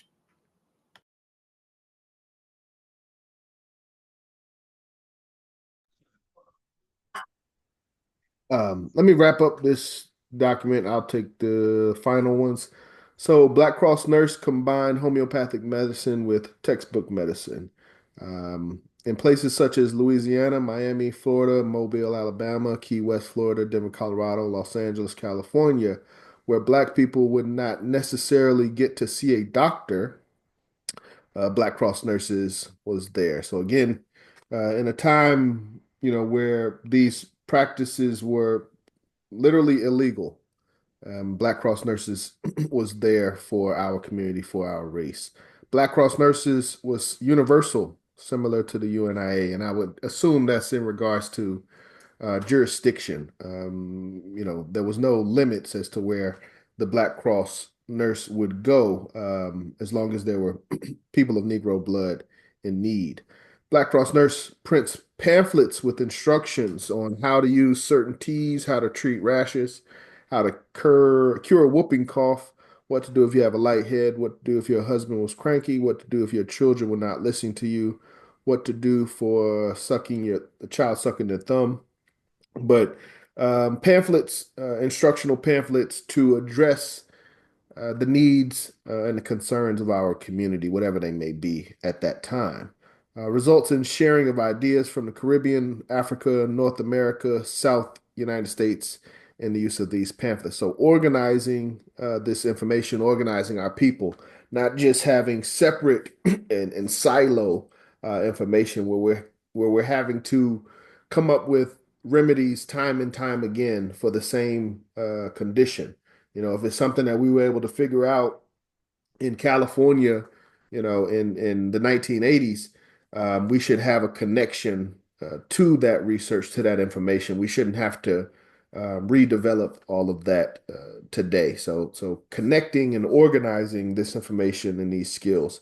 And lastly, we'll sit down with each other to compare notes, nomenclature, etc. Example is aloe vera. So when we look at our quarterly Black Cross Nurse meetings, where we come together as different divisions, these are opportunities for us to share remedies, treatments, or different things in regards to certifications or health for our people. Any closing questions, comments on Black Cross Nurses before we go to member share? I just want to be a member of Black Cross Nurses. Thank you, Sister Desiree. Lady President Diane, if you could just make a note. And all, yeah, let me say that. Thank you for that, Sister Desiree. One thing we've got to accept and understand for the UNIA, and I can speak for Atlanta, being just an active member, we can do more. So we have to activate these auxiliaries. 2025, that's something that I think we can make a priority, but every active member should have a responsibility. And that is what these auxiliaries ensure.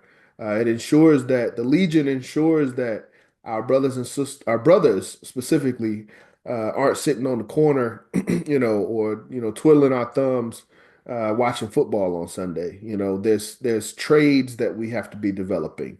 There's training that we should be either undergoing or providing to young brothers.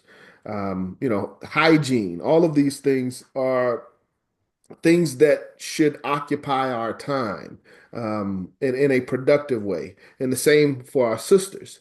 So, Division 421, we really have to, that's something that I'm going to be pushing for is, what does it mean to be an active member outside of the ability to vote? The contributions, of course, that's the most important thing that we request, and that is, from that standpoint, um, being active in that sense has been good enough. But I do challenge us to take it to the next level. As active members, we should be looking for roles and responsibilities, um, and ways to utilize our skills. So that's all I got. Lady President, anything you want to say in closing on Black Cross Nursing? And I see your hand. Yeah. Yes, basically, just that this is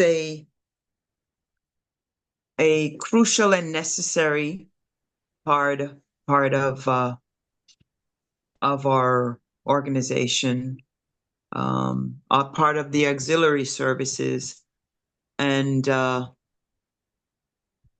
it's just important because even nowadays, our Black women still suffer having, bad birth weight or birth rate, and we still are plagued with certain diseases, high blood pressure, diabetes, and as I mentioned earlier, people take advantage of that, and that is one of the reasons why we see that there are people out there that are having dialysis administered. That to me is very serious, and they don't need it.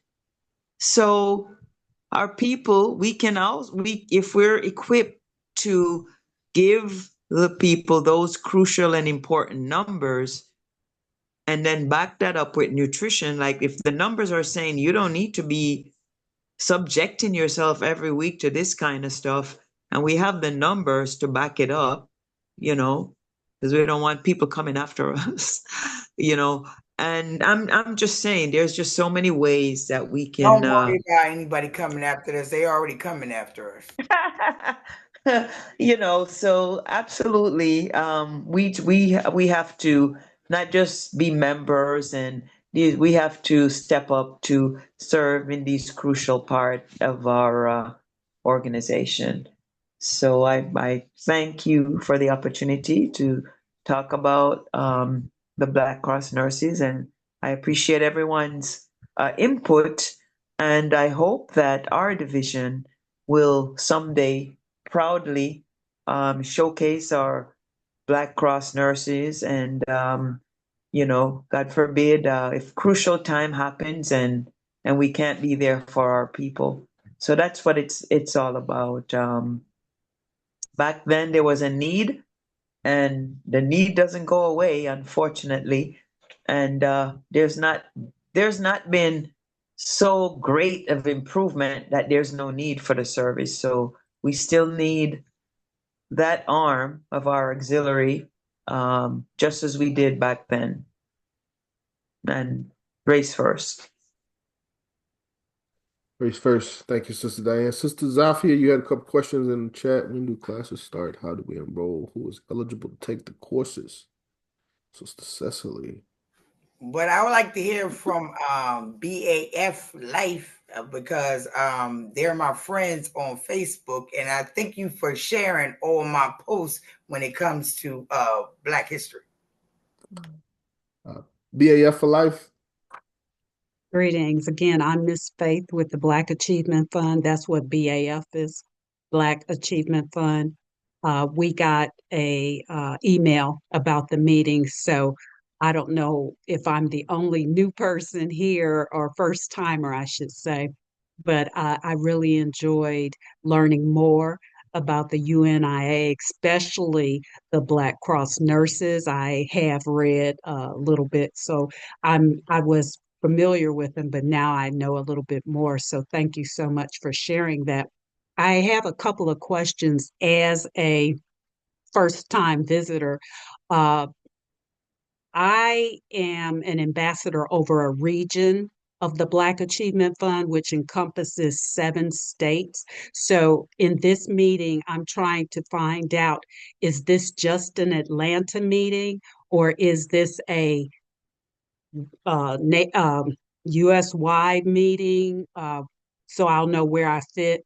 And is there any meetings in my specific location of Dallas, Texas right now? Greetings, Sister Faith. Great questions. So first, in regards to the audience for today, this is an Atlanta program. We are based out of Atlanta. We host this Zoom program out of Atlanta. It's the Atlanta division that puts, organizes the programs. Um, However, we do invite brothers and sisters all throughout the nation, and even internationally. So the audience and discussion can go outside of Atlanta. However, it's the way I would like to think of this, the way I've thought of it in the past. If you look at a city council meeting, that city council meeting is focused on that city council. We just happen to have members in our audience outside of our jurisdiction.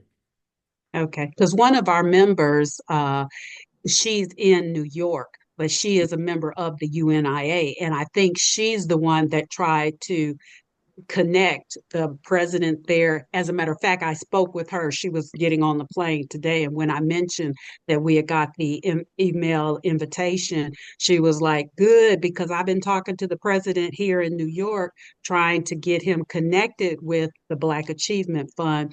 And she had not been able to make that connection. So she was very happy to hear that of the meeting tonight. Now, our headquarters is in Atlanta. So that's how I come to know of it. I believe over the summer, Brother Nassar mentioned that there was an opportunity where they had I guess, a gathering or something where he met with maybe you or some other UNIA members, as well as he's a part of the Shrine of the Black Madonna. So yeah, so also I want to tell you something else as well, Sister Sister Desiree. Green Butler out of Washington, D.C., November Desiree. 16th. Desiree, Yeah. we're in the middle of a conversation. Okay, so I just want to give the sister, let her know that also the president of Baltimore, as well in the UNIA, as well as the president of Washington, D.C., is having an event November 16th at the Thurgood Marshall Center. I can give you that flyer. There's a doctor is going to be there, Dr. Shawanda, and she's going to talk to you about eugenics.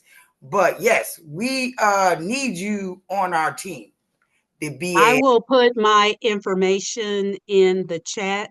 I'm, as I mentioned, in Dallas, Texas, and I handle the region down here, Florida, over to Texas. But I can share that. So if you get my email, please feel free to send that to me so that I can share. Of course, we do have members in DC as well as the Baltimore area. Yes, thank you, Sister Faith. We are familiar with Brother Arkey and the Atlanta group. We don't have, that was your second question, Dallas. Our sister organization, Collective Black People Movement, has some resources and connections and network in Dallas. UNIA, we don't have an official division in Dallas. We have like supporters, but we don't have an official division. The closest division would be us here in Atlanta. We kind of take care of the South, pretty much all the southern region. So pretty much same region that you're talking about. So Texas, to Florida, would Okay. up to South Carolina. And because our headquarters is in Atlanta, I do spend quite a bit of time going back and forth there. Sounds good. I'll look forward to, making the acquaintance. Yes. Thank you so much And again yes, for that. New York. New York is where that's our quote unquote New York is where our leadership is. So Black Achievements Fund leadership is in Atlanta, and UNIA's leadership is in New York. So anything that we can do to help make that connection in New York, please feel free to reach out. I'll drop my information in the chat. Great. Great. Looking forward to it. Have you visited the Kemet Club yet? Actually, yes. Okay. We thanks to Robert James, I think is on the call. A member with the UNIA connection, also a member with the Black Achievement Fund, was able to, and I think that's why we're all on y'all's calendar. He probably Okay. Awesome. y'all's calendar, but he made connection and allowed us to be able to see the space during our last meeting. We actually held our meeting, hosted our meeting from that space. So definitely familiar with the Kemet Club and the Black Achievement Fund. Great. Great. They're Awesome. doing great work. Okay, if there, Sister Zafia, you get your questions answered. Maybe you had a couple questions. Oh, thank you. No, I just was wondering if anyone. I guess I just wanted to know about priorities in terms of, do I reach out, because I attend these wonderful meetings. This is the division I was first introduced to, but I ended up actually joining my local division As you in should. Maryland. You did the right thing. That's the right thing. You said this is a good example. So the Friday night meetings right here in this division, I should first prioritize whatever the meetings for my division first. And if I can fit in both, but I put order of my division first. Right.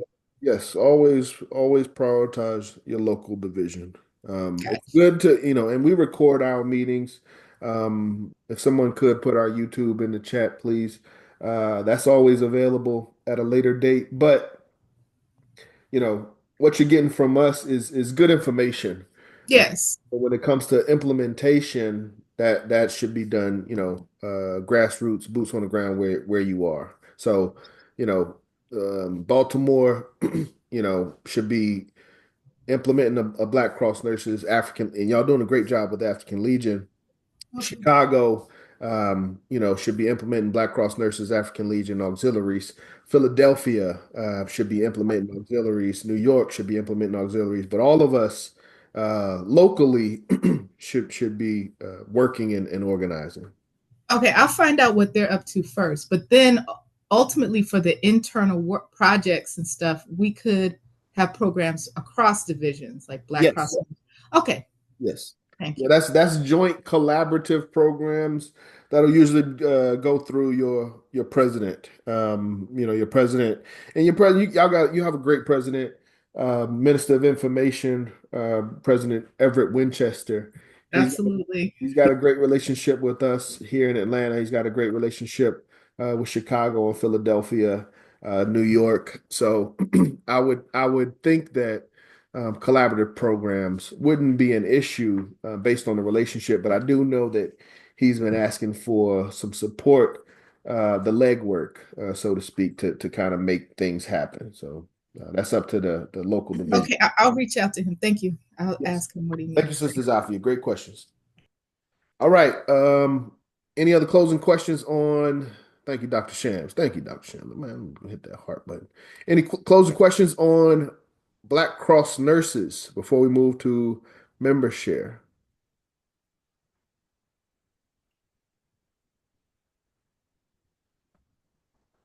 Brother, I'm gonna call on your sister Diane did a great job. Oh, Malik, you there? You tied up? You probably tied up. You be tied up. I'm gonna say you tied up now. Brother Macius. Just a reminder of the date, Brother John, about the Reminder of the date about the 22nd was going to be the first Friday that we started. I think we had agreed to one Friday a month or something. Yeah, right now as we get going, get For things. now, as we put it together. Yes.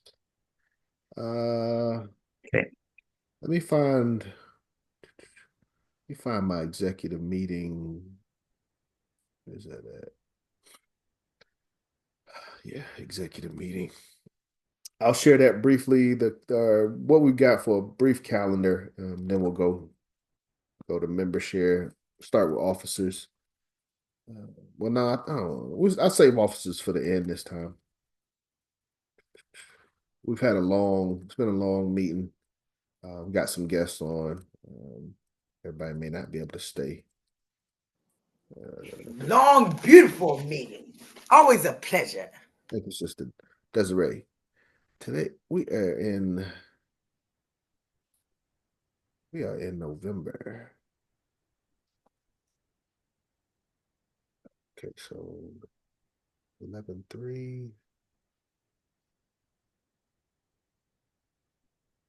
It was 11/3, right? All right. Well, I hope my officers got the notes for the executive meeting because I'm having trouble pulling up the PowerPoint with the notes. So our plan for the month of November basically is kind of where I was going. But Lady President, I'll try to do some research and figure out where we were. I think we said November 22nd for this month. Lady President, would you mind We can confirm it. Yeah. Okay. No, I'm gonna call on one of my brother Macius, First Vice President.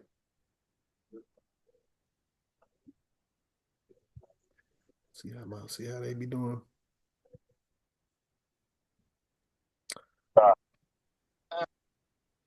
You available? You can host member share for me. Yeah, I'm driving right now. Oh, you driving? Okay. Nah, nope. Nope. Don't worry about it. You good? No, drive safely. Sister Diane, I'm gonna have to call you as Lady President. I'm ready for my member share. We are, yes, ma'am. We ready for you as well, Sister Desiree. Let me get a host lined up. Sister Diane, will you be able to host member share for us? Lady President. Okay, let me get the Yes, can you hear me? Yes, we hear you. I'm getting the names list. I'm getting all the names. Okay. While Lady President is getting the names up. Yeah, I think I have all the names on here. Sure, I could okay, so we're doing the brothers right now, and then we do the sisters? Yes, Or is it the other opposite? We do the sisters and then the brothers. Yeah, sisters first, and you can just sisters. Okay, Sister Desiree, I think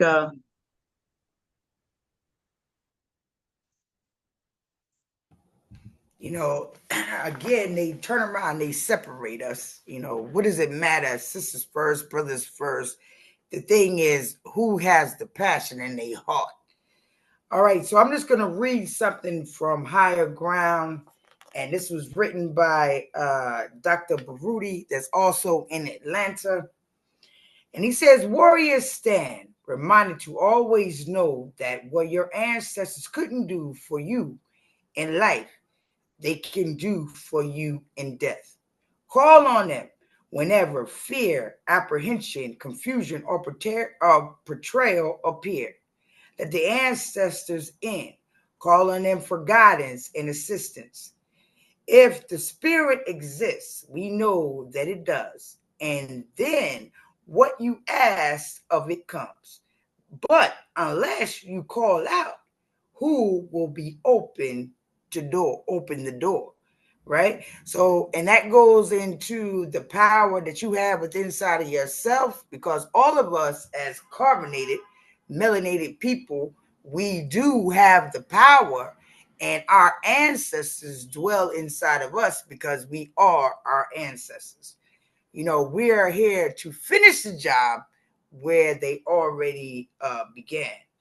The human discrepancy in knowing this comes from the absence of understanding that both we do not dictate when it arrives, and that it arrives when the spirit recognizes that we have the need and capacity to righteously manage what it gives. However, warriors, most possesses the patience and hear the give the spirit at all time.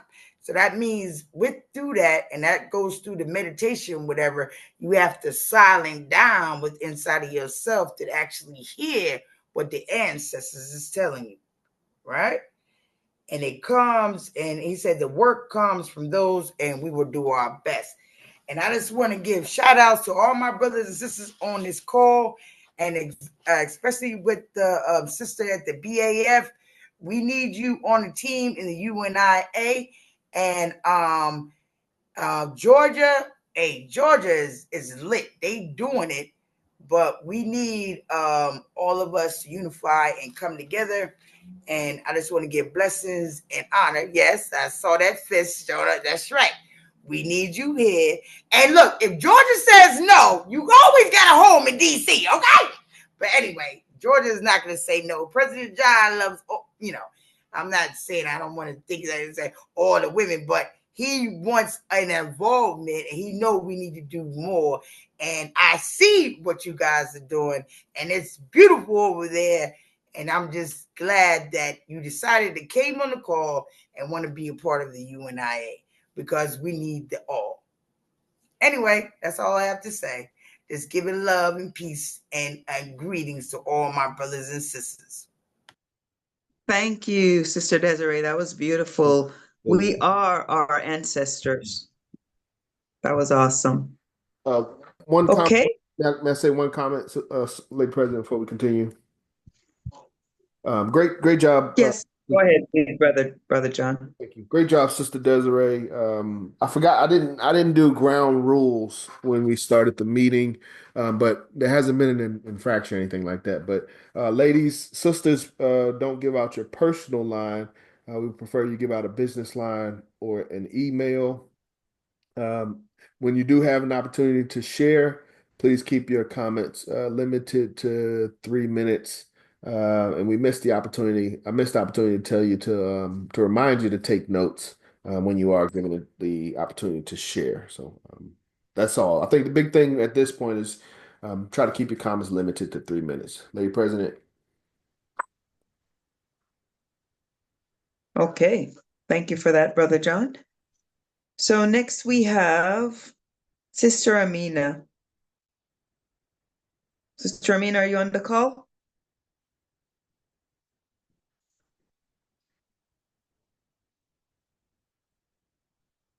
Okay, we can come back to Sister Amina. Sister Belinda, are you on the call? Is Belinda in yes, there? race first. Race first. Race first. Race everyone. first, Sister Belinda.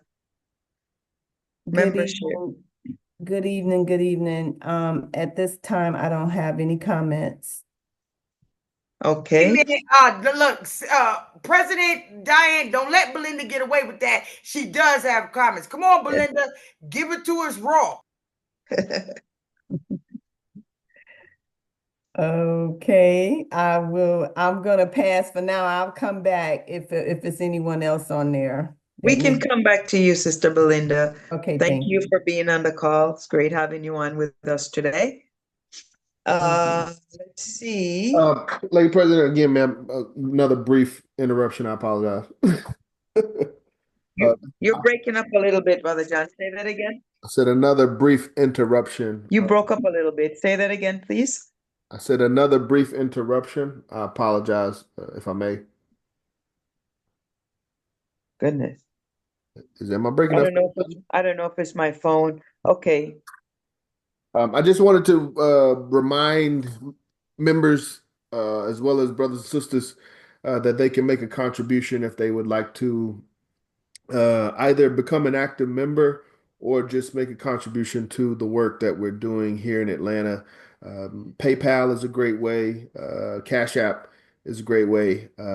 But recurring dues through our cbpm.org system and becoming an active member is most preferred. But just say request for or reminder for contribution and active dues payment.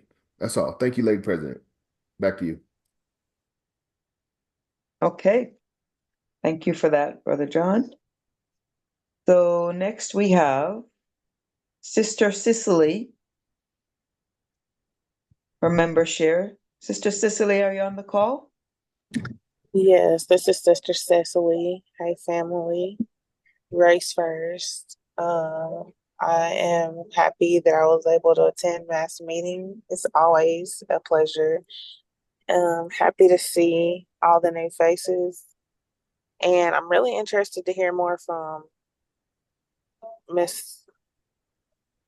the lady that came from Black Achievement Fund.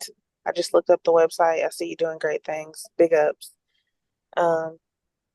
Everybody, yeah, stay focused. Right first. Race first. Thank you, Sister Cicely. Okay, and Dr. Kuda. Dr. Kuda, are you on the call with us still? Oh, yes, I am, President Diane. Yes, I'm here. Awesome.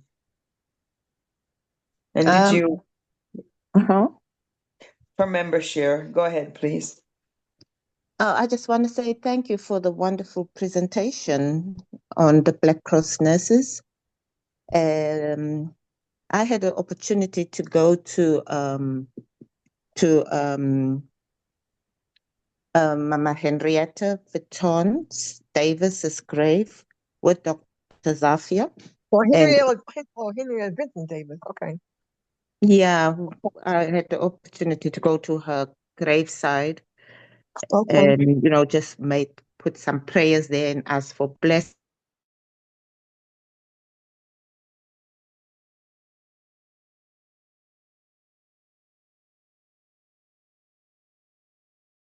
Empowering and inspiring, for us to carry on the good works that were started in 1920, sorry, 1920.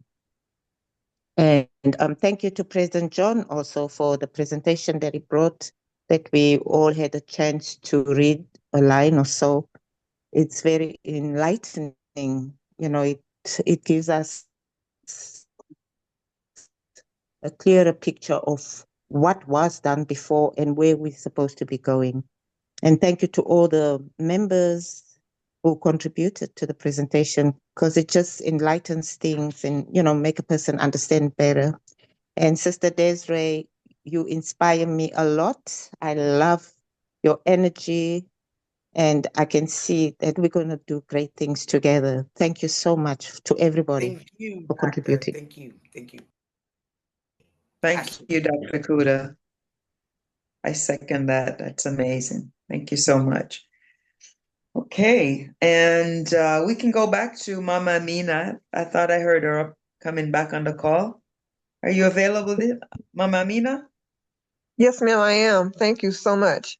Awesome. And I want to thank the UNIA for even, we had Ancestors Day, last week, which we recognized our ancestors. Because if it weren't for our ancestors, it never would have been Marcus Garvey and the UNIA. So we had to, and I thank John for even allowing us to do so. And I appreciated the invite of the other organizations who shared that night with us. So I look forward to more and more members even coming out for the different events that we plan for in the future. But thank you, Diane. Absolutely. Thank you for that, Mama Mina. Thank you, Mama Mina. Thank you very much. Thank you, John. If we do not celebrate our ancestors, who else will? You know, and then one day in the future, we're going to be somebody's ancestors. So let us do something so that they might want to recognize us. Yep. Yes, ma'am. Yes, ma'am.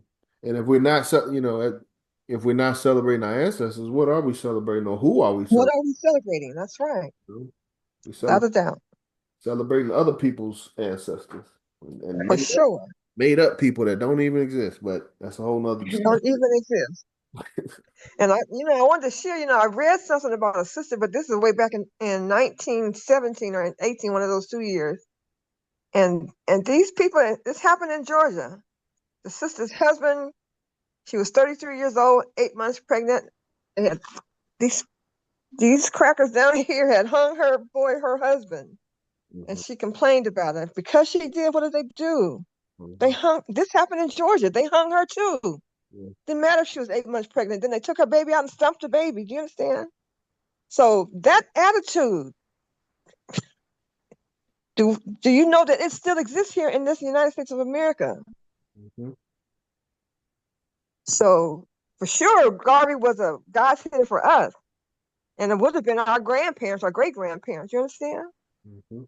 But for sure, the UNIA is still available for us to work through and to do something to uplift our people. Absolutely. Thank you, John. Thank you, Mama Mina, as always. Thank you, Mama Mina. So true. So I believe we had Sister Belinda may have stepped away. That's right. Get Sister Belinda on there. That's the sister right there, Belinda Brown. No, wait. I was gonna come back if Sister Belinda is not ready. I'll just go through and come back. I'm sorry. Oh, she's still not ready. Come on, Belinda. Dr.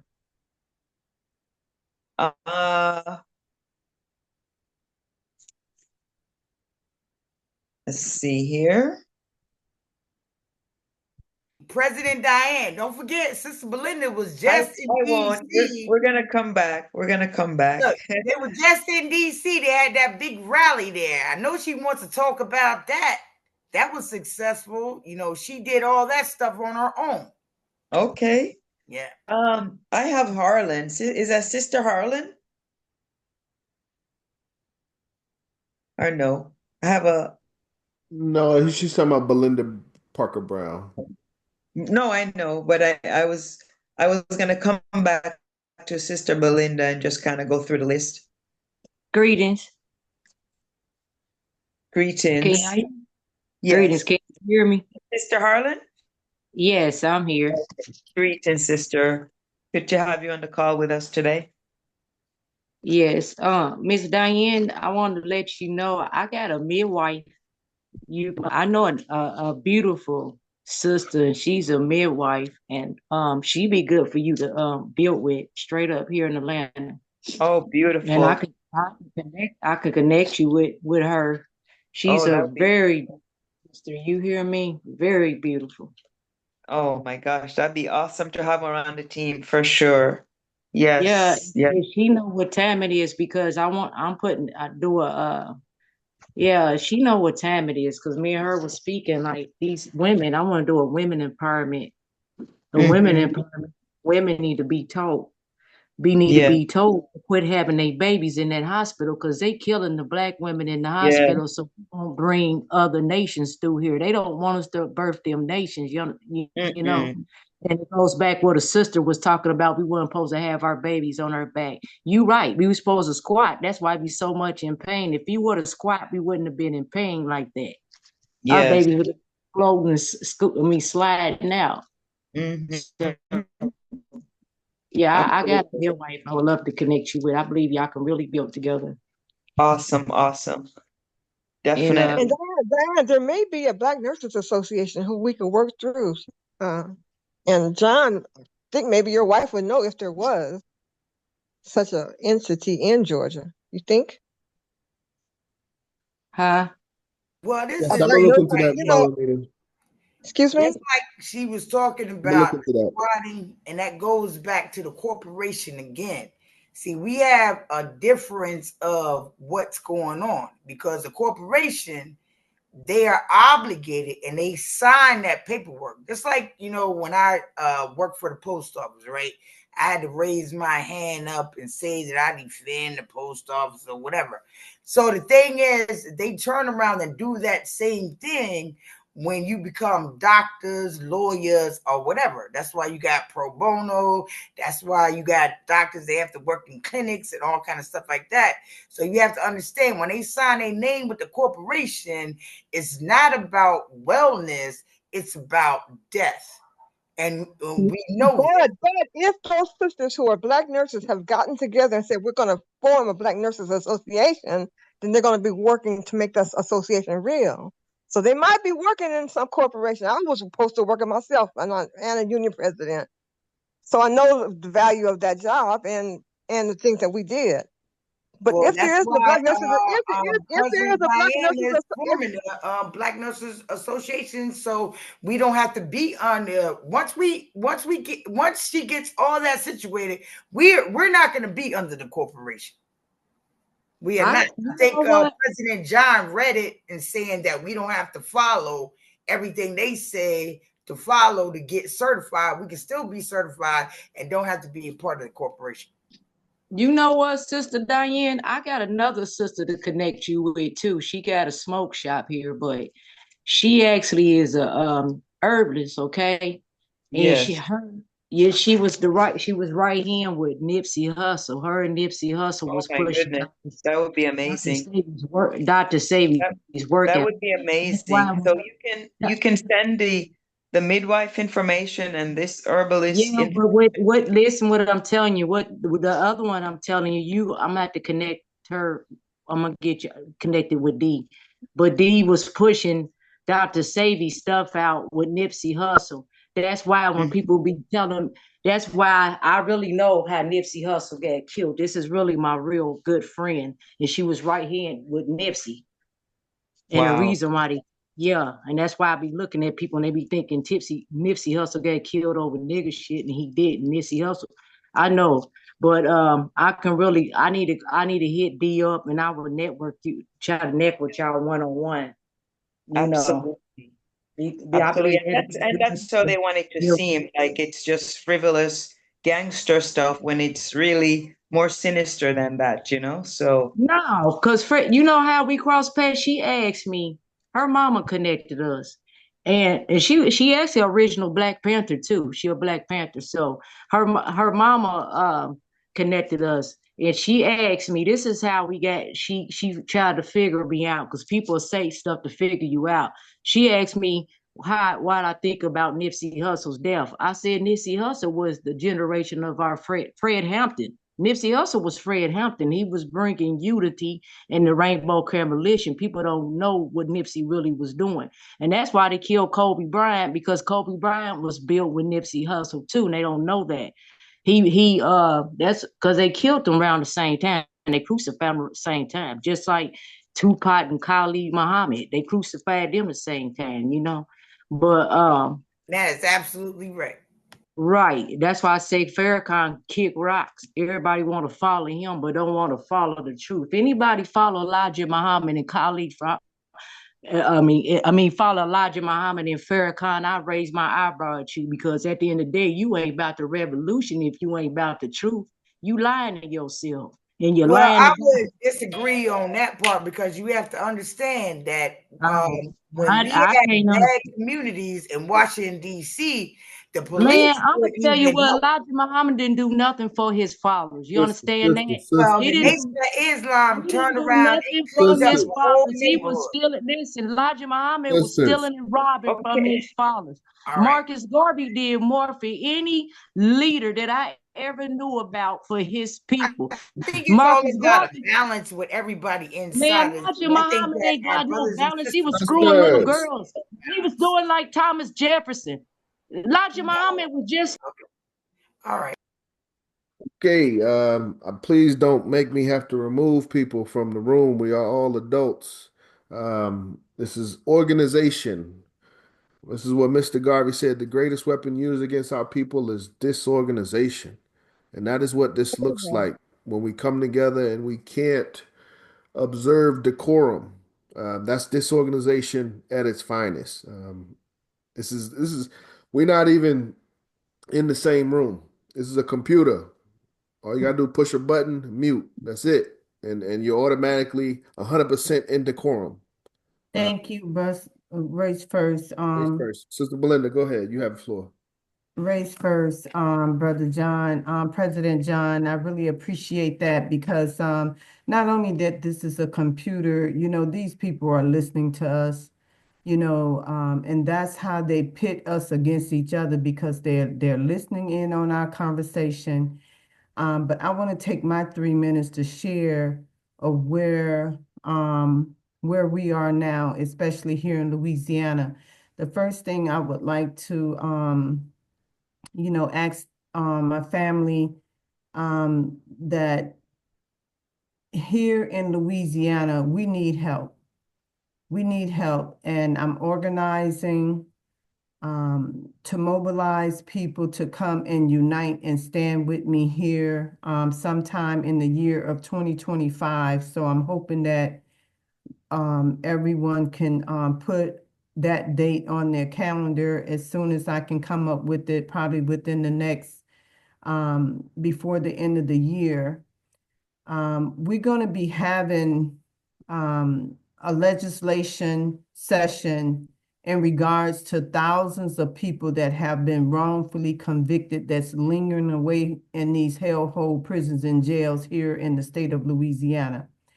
And what I'm most concerned about is that the Supreme Court told Louisiana that they got it wrong. It was unconstitutional what they did, if not criminal, by putting people in prison with a non-unanimous jury verdict.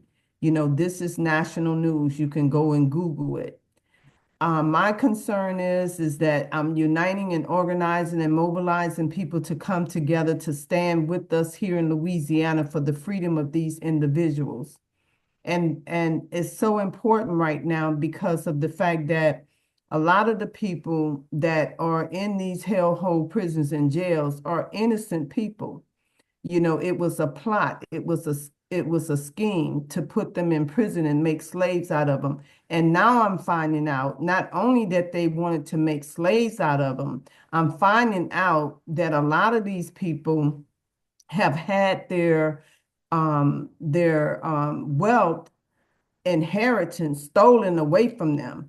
And one of the ways that they went about taking their inheritance, whereas I have one young man just recently called me where he have all of his paperwork, all of his credentials, that they were drilling all on his property.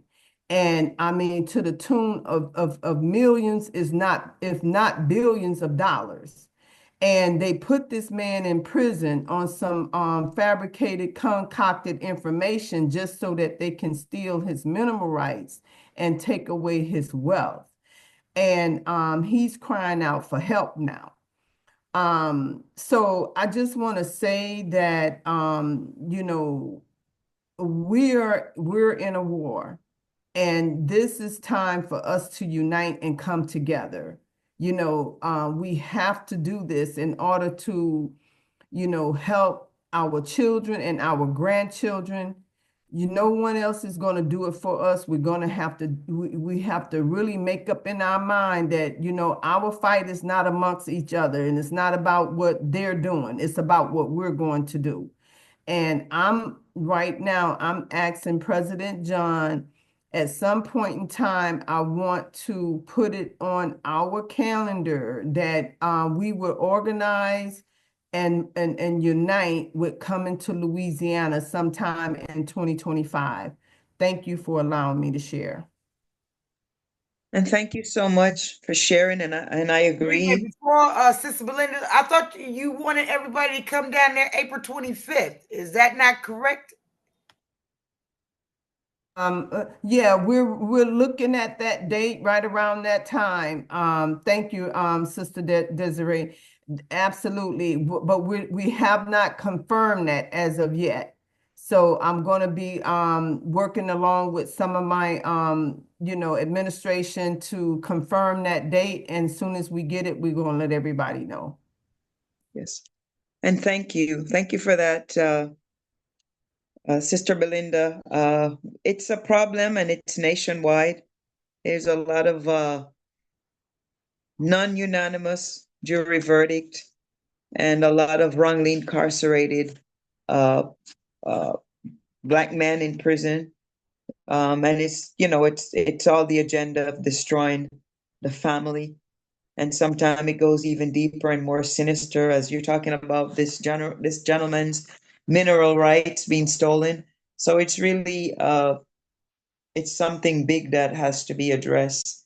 And I'm thinking it's probably not just in Louisiana, but it's a nationwide problem that, it could be a whole call, an entire call dedicated to that. But certainly, please keep us abreast of the date so we can keep that, the heads up on that.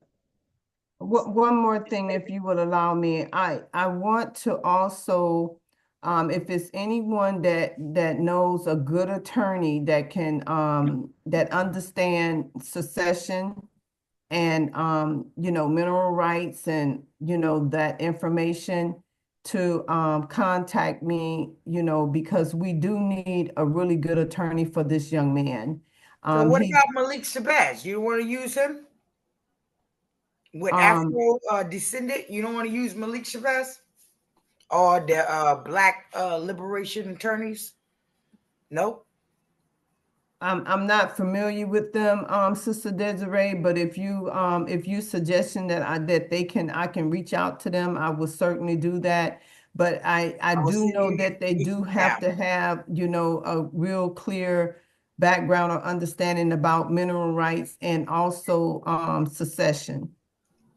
All right, I'll send you the information now. That's coming out of again, DC. All right.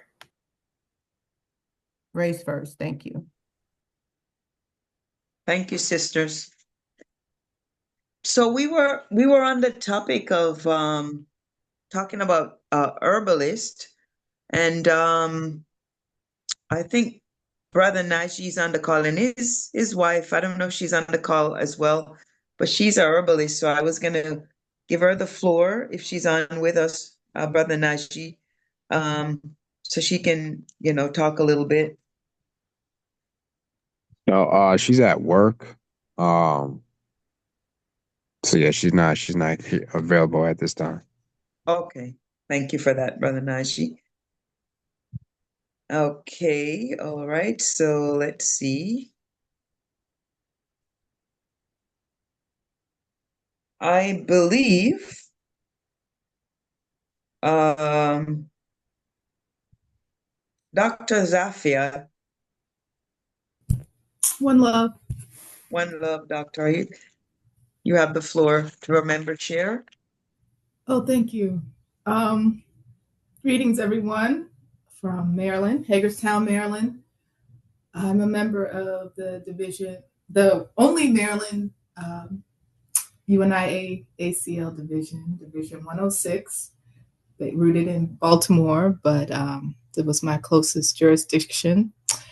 And definitely have family in Baltimore. I'm very excited to be partnered with President Everett and the projects there. And really through my membership in Division 106 and attending the meetings, mentioned I was moving to Western Maryland, Hagerstown, and they connected me right away with a very RBG committed brother in the area, born and raised, but very committed to attending the Baltimore events and stuff. And it's been great. So I can definitely testify that being a member of my local division has paid off for me, and is paying off. I just joined last November 29th, 2023, and the year ran by real quick, and it's been really great, a great journey. I've learned a lot. I joined in honor of my longtime mentor. He passed away on November 22nd. That's Brother Tariq Oduno-Il. May he rest in peace. His anniversary is coming up. And but I just wanted to greet everyone, and also was really grateful to have caught this presentation clarifying the broader picture about the BCN and how it parallels the Legion, and just seeing the bigger picture, because it helps me to better understand where I fit. And as I mentioned in the chat, for me, it's more like African traditional healing, Kemet, Moroccan traditions, etc. So I did go through Queen Afua's Sacred Women training or experience. And I know she has one also for brothers. Her son kind of contests, he promotes the one for brothers. So very excited about that idea. If any, I'll be reaching out first to my division to see if it fits there, but it might be a really nice project to do interdivision. So that popped into my head, inspired by this presentation. So I'm grateful for that. Peace and love. Peace and love, and thank you so much, Dr. Lafia. The Queen Afua's Sacred Woman is an excellent, excellent book. I have that in my collection, and you just remind me I need to go back to it. But we do appreciate having you with us, for having you learning and growing along with us as we strive for Black excellence. And also, just want to say sorry for the loss of the brother. May you rest in power. And thank you so much for sharing. Gratitude. Thank you. Peace.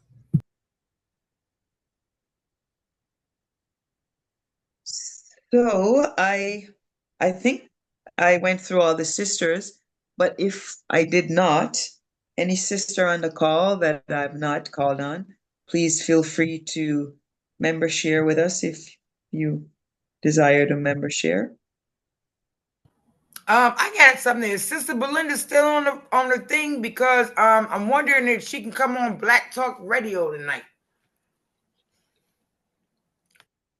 Yes, I'm still here, Sister Desiree. You can text me. All right, sounds good. Yeah, because Akbar and Malik and them want, and also they're gonna have the Black Liberation Lawyers. So yeah, we looking forward to come down there to Louisiana in April. I think me and Cecily, she wants to come down there too with you.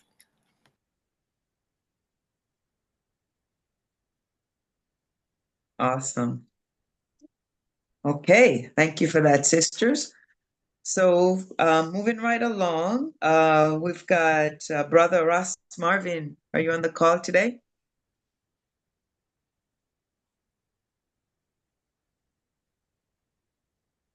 Brother Ross, are you there? We can come back to Brother Ross. Brother Abdul. Aziz. Brother Abdul on the call?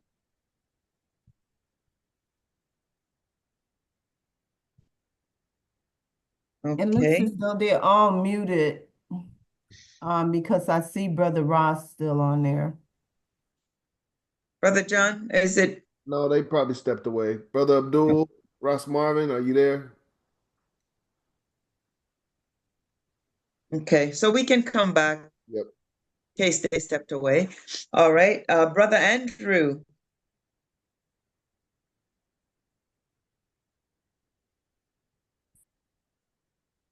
Okay. Brother Art. Greetings, family. Hold on, Brother Art. I think I heard Brother Andrew. Okay. All right. Yeah, greetings, everyone. Family. Greetings, Brother Andrew. Welcome. Great having you on the call. Yeah, great to be here. I came on a little late, so I missed a bit of what was discussed earlier. So I was wondering if you could just let me know what was discussed a little bit earlier, what I missed. What was it, black carcinosis? Certainly. So we expounded and talk about the Black Cross nurses, kind of going back from the origin, and then we got into sharing some materials on the Black Cross nurses. Keep in mind that we do have a recording, so Brother President John will make the recording available, so you can you can catch up and see what you miss. And so now we're doing, member share. So you can share anything you want. We have 3 minutes to talk about any topic, any subject that's dear to your heart, or any injustice or thing that we as Black people need to address. Well, I mean, the big news item is Donald Trump, right? So No, that's America's big news. That's not our big news. yeah, but it's connected, right? You're living in the so-called land of America, aren't you? We're in the UNIA, and that was Marcus Garvey. And what did he say? He said, "Up you mighty race, accomplish what you will, not what Trump's going to accomplish, but we will." So he's I for ain't sure going talking to about try to Trump stop anything that accomplishing we do. anything. So then we need to do our thing. Y'all both have a I'm point. Trump accomplishing everything. Brother Andrew, go ahead. You have the floor, brother. I wasn't referring to Trump accomplishing anything. He accomplishing what white supremacy, desires. But what I was saying is his policy down the line will affect all the folks living in America. Ain't it so? Or am I analyzing it incorrectly? Yes, you have a point. Yeah, so what sort of policies can the UNI put in place to protect ourselves from what is likely inevitable? Great question. And I think that was part of the topic of what we've discussed tonight, as well as previous meetings, specific not just the UNIA itself, but the auxiliaries, the purpose of the auxiliaries, the function of the auxiliaries. To Mama Amina's point, we are concerned as to what we are doing for ourselves, primarily before we're concerned about what others are doing for us or to us. So, staffing our auxiliaries has been a defense to anything that others could do to us. I will. Is there more information I could get on the auxiliary protocol or the auxiliary, what you're referring to? Because I mean, as far as I understand, an auxiliary is an assistant, right? A helper, right? Yes, it's a subcomponent of the whole. Yes, when we, again, some of the things that we've discussed earlier, but when we talk about the aims and objects of the UNIA, the jurisdiction of the UNIA being global, that implies that you must have smaller jurisdictions that can control each department. So just like United States has a federal government, they also have a state government, as well as local city government. So that's kind of what we're looking at is how we function locally within our jurisdiction and how that can be applied to other jurisdictions. All right, I appreciate it, Brother John. Yes, sir. Thank you. And I'll definitely listen to the recording when you set it out. Yes, sir. Primary resource constitution that lays out the objects of the Black Cross nurses, the objects of the African Legion, our youth departments, including the choir, but everything, the foundation for everything that we've discussed this month, and we continue to discuss as Division 421 comes from the Constitution. All right. Much respect. Thank you. I appreciate it. That will be my contribution. Yes, race first and much respect, Brother Andrew. Yes, Thank you for sharing. Many thanks. Thank you. And so next, Brother Art is up. Brother Art, you have the floor for member share. Greetings, family. I don't have anything to share at this time.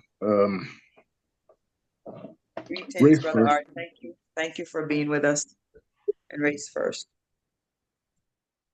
Okay. Is able Abdul Aziz to go? Yes, Brother Abdul. Yes, go ahead, please. Yeah, I just wanted to, say this. It was a beautiful. What did he say? Brother Abdul, you're breaking up a little bit.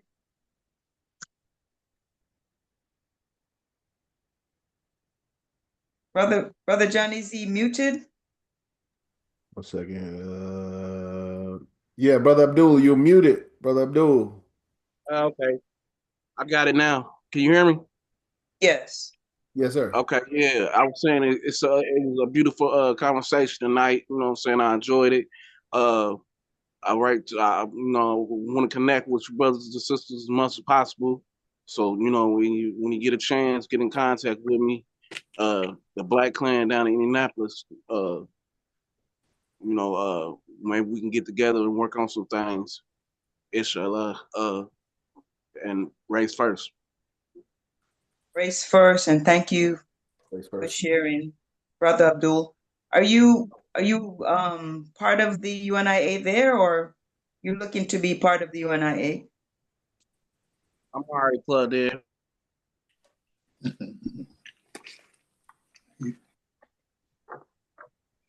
Okay, well, definitely appreciate having you on the call tonight, and that's what it's all about, sharing and unity and seeing how we can come together to accomplish our goal.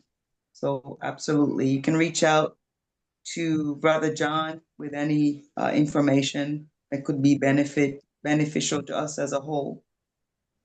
Thank you so much for sharing. No doubt. And then I think we had skipped Brother Ross. I don't know if Brother Ross is back on the call, back on with us. If not, we'll come back. Let's see. Is Dr. Shams on the call still? Race first. Race first, Dr. Shams. Yes, I had a visitor today, but I don't want to reveal who that person was. They're on this call, but I don't want to reveal who it was unless they want to reveal themselves and tell you a little bit about what we worked on. So I won't say anything about identity of that person right now. But January 20th, Donald Trump's inauguration day, we're planning a protest in front of the United Nations under the banner of Sham Sovereign Moorish American Nuwaubian Black Muslim Indian Self-Government. my formal government, the government that I set up my website for as a sovereign defense website. On January 20th of 2025, we on his inauguration day, we will be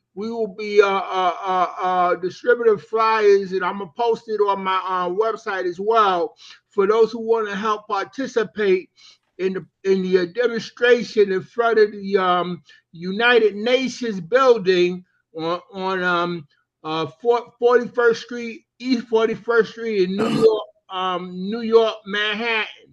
The other topics will be the Republican agenda as far as affirmative action, doing away with affirmative action, doing away with Roe v. Wade, gentrification, lawlessness, the critical race theory bans that they want to put on us, and all these other things that they're trying to do to us, including our standing up and defending our civil rights and what have you. So that's it. That's something that's going on with my website, and I hope I get a lot of members there. I hope I could get a lot of build up there. From the organization, just passing out the flyers, what have you. Both for the Brooklyn division, if they want the members that I can generate, and as well as for what I'm doing with my website as a sovereign defense website. And I hope it's a success. I'm praying. I'm looking forward to it. I have the flyers if you want to check it out. I'm going to post it on my website. You could give me a call. I put my information in the chat several different times. And that's about it. Peace and race first. Oh, but by the way, wait a minute. For those who are fighting their battles in the U.S. court systems, you need to get away from the U.S. court systems and go to United Nations with us. Use my website to contact the United Nations to voice your complaints. My website is very comprehensive. You start on the home page on any site, but I have a table of contents there. You can see everything I'm offering, and it's very easy. It's comprehensive. It's simple and easy to understand, and it's not a whole lot to read. It's mostly all videos, including the Declaration of the Declaration of Negro People Rights in the World that I was able to pull up this evening for Brother John when he asked for it. And I've also pulled up the video links for Division 421 when he asked for it. All that came off my website, but my website is being ignored. No longer ignore my website. This is a time when we need it, and I'm not being supported either. I'm not being supported, so it could come down any time, and I hope they keep it there. But by laws, international human rights laws, I hope they keep it steady. But I'm not being supported at any time. That they ask for funding for the site.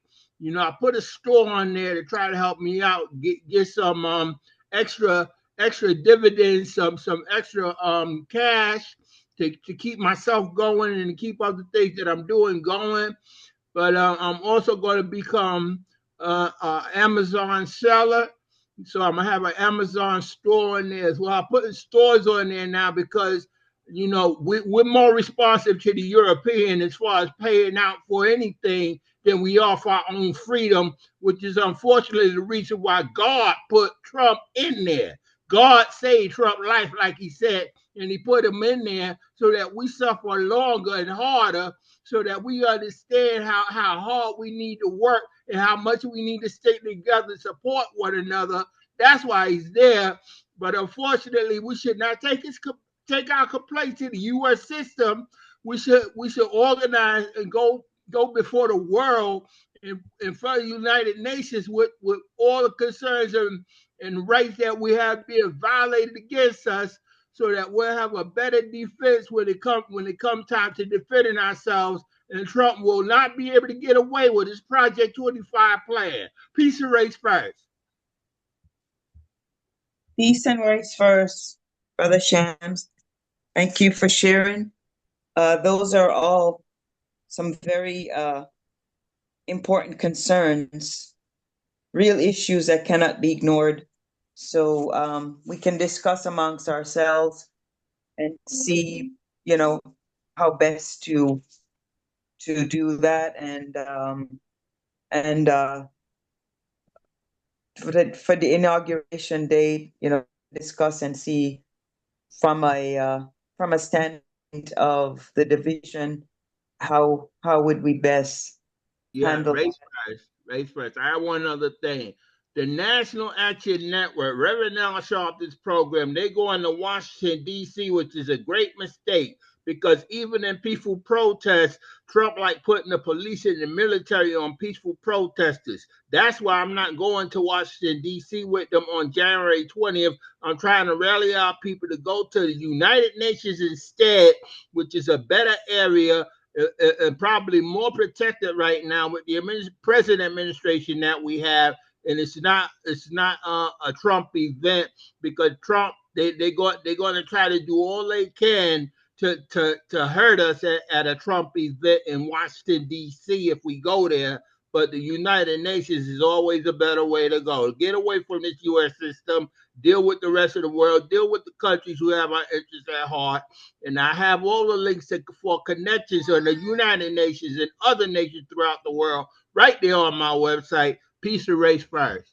And Brother Shams, before you go, Peace and Race First, can you please go ahead and put your website in the link, please, for those of us who are new and not familiar with it? Yes, I will do that right now. Peace and Race First. Race. Thank you. Thank you for joining us on the call today. Okay. Let's see. Brother Emotep, are you still on the call with us? Yes. Greetings, Africans. Briefly, just want to share Brother Kenneth Williams, who has sent us a couple of links and videos. And there's one in particular, it's entitled Alert: Enslavers of Black People Sitting on the UN Human Rights Council. And I clicked on the link here, and the country is Mauritania. And as we speak here today, there are still these Arabs in Mauritania are still enslaving African Black people as of today. And they're doing it through their religion, Islam. And it's about 600,000 African people. And it just brought to my mind Marcus Garvey's Race First, and that Marcus Garvey was not a Pan-Africanist. He was, and I can see why now, an African nationalist, such that Africa for the Africans, eventually here we need to get rid of these Arabs in Africa. They're still enslaving our people. And this is in Mauritania, and the Mauritanian government. You are exactly right, brother. Has supposedly, quote, outlawed slavery. They outlawed it, I think, in the 1980s or whatever. And if you asked them about it, they said, no, it's a crime. It's a criminal act. It's a crime. But it's still going on today. And it's horrible just to imagine here that Africans in Africa are being enslaved by these foreigners, Arabs. You see what they did to Egypt? That's right. That's it. Thank you. Enjoyed the program today on the Black Cross nurses. Race First. Race First, and thank you, Brother Emotep. Thank you for shedding light on another injustice. And as Brother Shams pointed out, some of these things need to come forefront when we do, what needs to be done through the UNIA, through the UN, which I'm understanding may be the better channel. But we have to mill that around and see how best, because I know that in some of these African countries, they're saying that the UN is really kind of useless. But if there is a platform and that's the best one, we should take it to heart, and we should bring issues such as this, because these things are just unthinkable. Race Unthinkable first. that in today's first. Race first. Can I say something about the Go ahead, United? please. Go ahead, please, Okay. Dr. Shin. The United Nations is a conglomeration of a lot of different countries all throughout the world. Those who want to participate or try to get their concerns heard or seen before the world. And there's a lot of countries there who have our interests at heart and who would side with us. We're not going there for the European dictators who run the place. We're going there to connect with our brothers and sisters who can help us out. I know all about the corruption of the United Nations, but the one good thing about them, they let everybody in there, including countries that they like or don't like, and we could go before the world and have our situations heard, seen, and tried and everything, and we could raise our voices there and get some kind of understanding, some kind of leeway, some solution to our problems. That's Peace. right. And Dr. Shams is absolutely right. And one of the reasons why they turn around and target our country is because it goes again back to economics. And then just like that brother then took that money, Trayvon White over there in Washington, D.C., somebody shows you $30,000 in cash, are you going to, sell your soul? Or are you still going to be true to your brothers and sisters?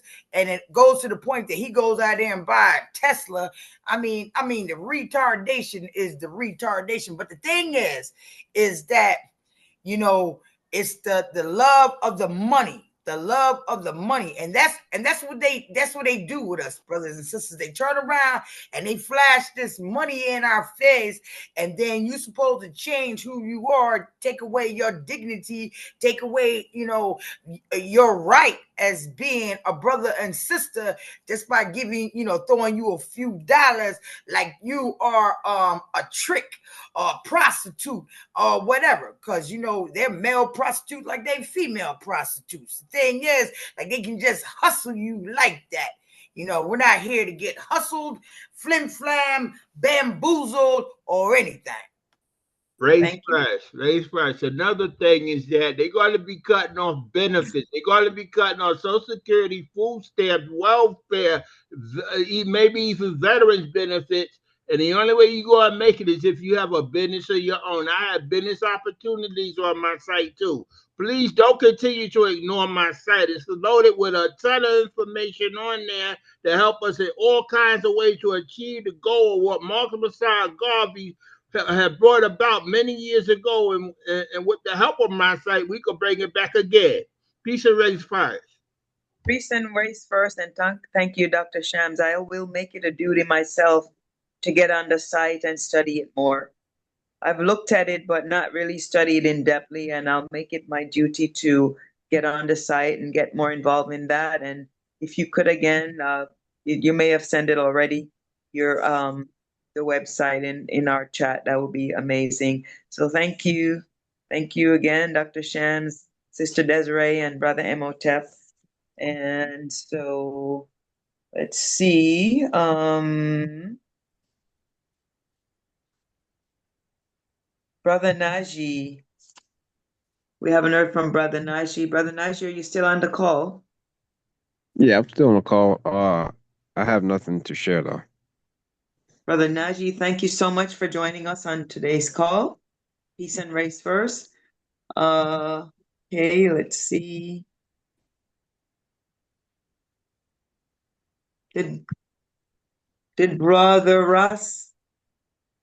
Is Brother Ross back on the call with us?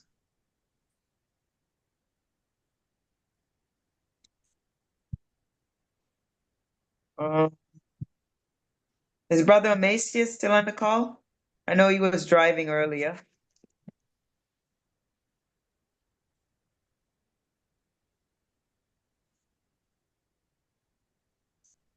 Okay.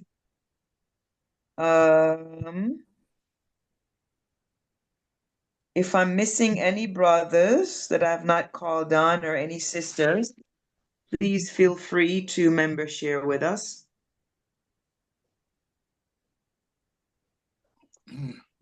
Greetings, President Diane, Brother Ormond. I really haven't anything to share this evening either. Okay, raise first, Brother Ormond. Thank you so much. Always great to have you on the call with us. Thank you for being with us this evening. Okay.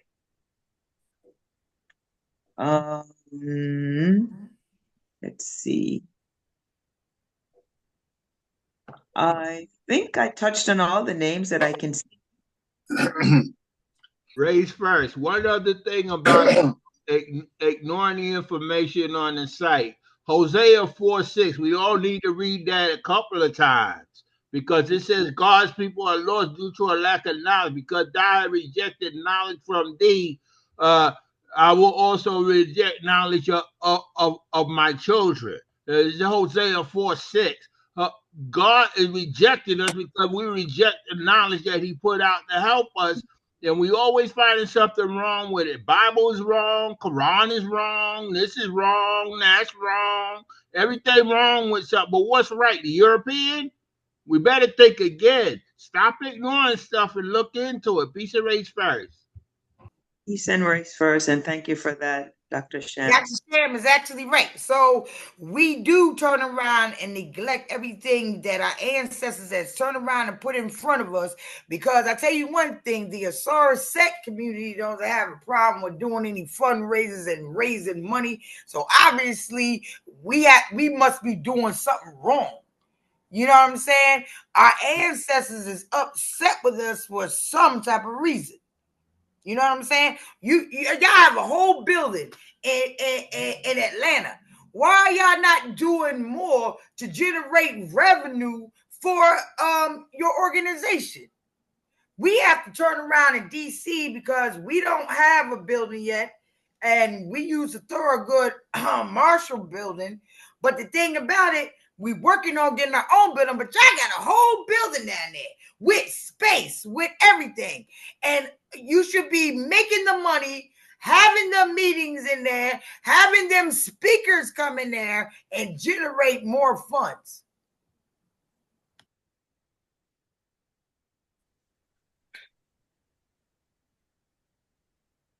Yes, sister. Okay. Understood. You have the space. You can have fundraisers. They just had a fundraiser and they only charge people $40. Y'all can have a fundraiser with that space you have and charge people $20. Just doing with people in the community. Any kind of fundraiser. Well, Sister Desiree, we don't really have a building. It's worth taking to heart for when we do rent and utilize the space that we've been using. So I thought Sister Cecily said you guys have it for 6 months and it's just sitting there, ain't nothing being done with it. No. Oh, that's not true? No, that's not true. Put your name and such. Yeah. We have access. We have access to the facility. We had it for a duration last year, but we don't have it. We just use it on an as needed basis this year. We've been renting it on an as needed basis. No, but that's a good thing though, because we need to have our own building, and so that's a great point. Yeah, we need to have our own. We have our own headquarters. Well, locally in Atlanta, our own building here. Okay, all right. Okay, so I think I've touched on all the sisters and all the brothers that are on this amazing call with us today. So Brother John, if I know you I don't know if Brother Ross came back or if you wanted to share some other things before we close our meeting today. Thank you, Lady President. Just a couple things. I'll try to be brief. First and foremost, I want everybody to congratulate our lady president and badge it up, as Ross Marvin would say. For lady president, did a great job with the program, as well as hosting of member share. We all know, well, those that have done it know it's not easy. But great job of showing that leadership and setting the example for our other officers. So first and foremost, wanted to thank you for that. Great job. Second, membership. As always, pay your dues. That's number one thing in regards to any funding, raising funds. Let's all make sure we're paying our dues. We're active members, as I was saying earlier. We check that first box and promote our friends and family to be active members as well. Third would be in regards to the presentation. Where is this at? Did I close it? I think I closed it. That's crazy. But it don't matter. We talked about it already. You can see the presentation online. Men and women, we've got to get ready. When I look at the auxiliaries of the UNIA, it redefines what it is to be an active member. When you become a registered member, when you pay your dues, there is a tie of responsibility that comes with it, as it should. You know, this is not just a pat on the back. Thank you for supporting. We'll handle it from here. You know, it's not that type of organization. This is involvement of each of us. So, brother, like I said, brothers and sisters specifically, Constitution lays it out. Brothers in between the ages, I believe, of 18 and 55 are automatically members of the African Legion. So that's something that we have to step up with. Those that are above the age of 55, brothers, you become honorary. There's a level of, you can become honorary members. So there's still a level of active engagement. So in addition to being a part of the movement, we have to find our place in the movement. Sisters as well. We just talked about Black Cross nurses. In addition to Black Cross nurses, you have African Motor Corps. I don't have the specifics on the membership of African Motor Corps, but I know it was primarily women, I can say that. And Black Cross nurses active membership was women between the ages of 18 and 45, but there was also a component of honorary membership beyond that age. So whether you're a brother, we should be looking, hey, we should be, talking about Legion, what's going on with the Legion, what kind of trades can we develop, what are the responsibilities of the Legion, how can we be more involved? And sisters, Black Cross nurses, African Motor Corps, we should be asking those same questions. How can we be more involved? How can we provide resources? How can we make these auxiliaries a reality? But whether we're men or women, we should understand that being in the UNIA comes with a level of responsibility. So look forward to that in the future. And leadership, we have to look forward to organizing, promoting, and leading these committees and these auxiliaries. So that's all I got. Thank you, Lady President. Did a great job. 8:20. We'll close out. Yes, and everyone who has a link for us as far as the midwifery and other things that we touched on, please go ahead and send it to Brother John so we could, get the information and reach out for our Black Cross nurse auxiliary. Thank you for sharing. Thank you for member share, everyone. Yes, thank you, everyone. If everyone has everyone had a chance to share, we're good. We can close out. No repeats. We just first timers. Okay. Ross Marvin still tied up. Brother Najee, are you there? Are you able to close out with the motto and the slogan?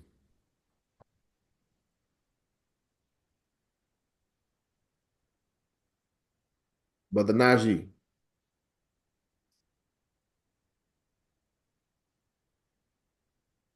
Okay, Brother Najee is not available. Sister Cecily, Yes. could you please do us the honors of closing out with the motto and the slogan? Yes. Okay, if you would put your black fist in the air, repeat after me. One God, One One God, God, one one aim, aim, One One aim, aim, one one destiny. destiny. one one destiny. destiny. Africa, Africa Africa for the Africans, for the for African. the African. those at home, Those those Those at home and those abroad.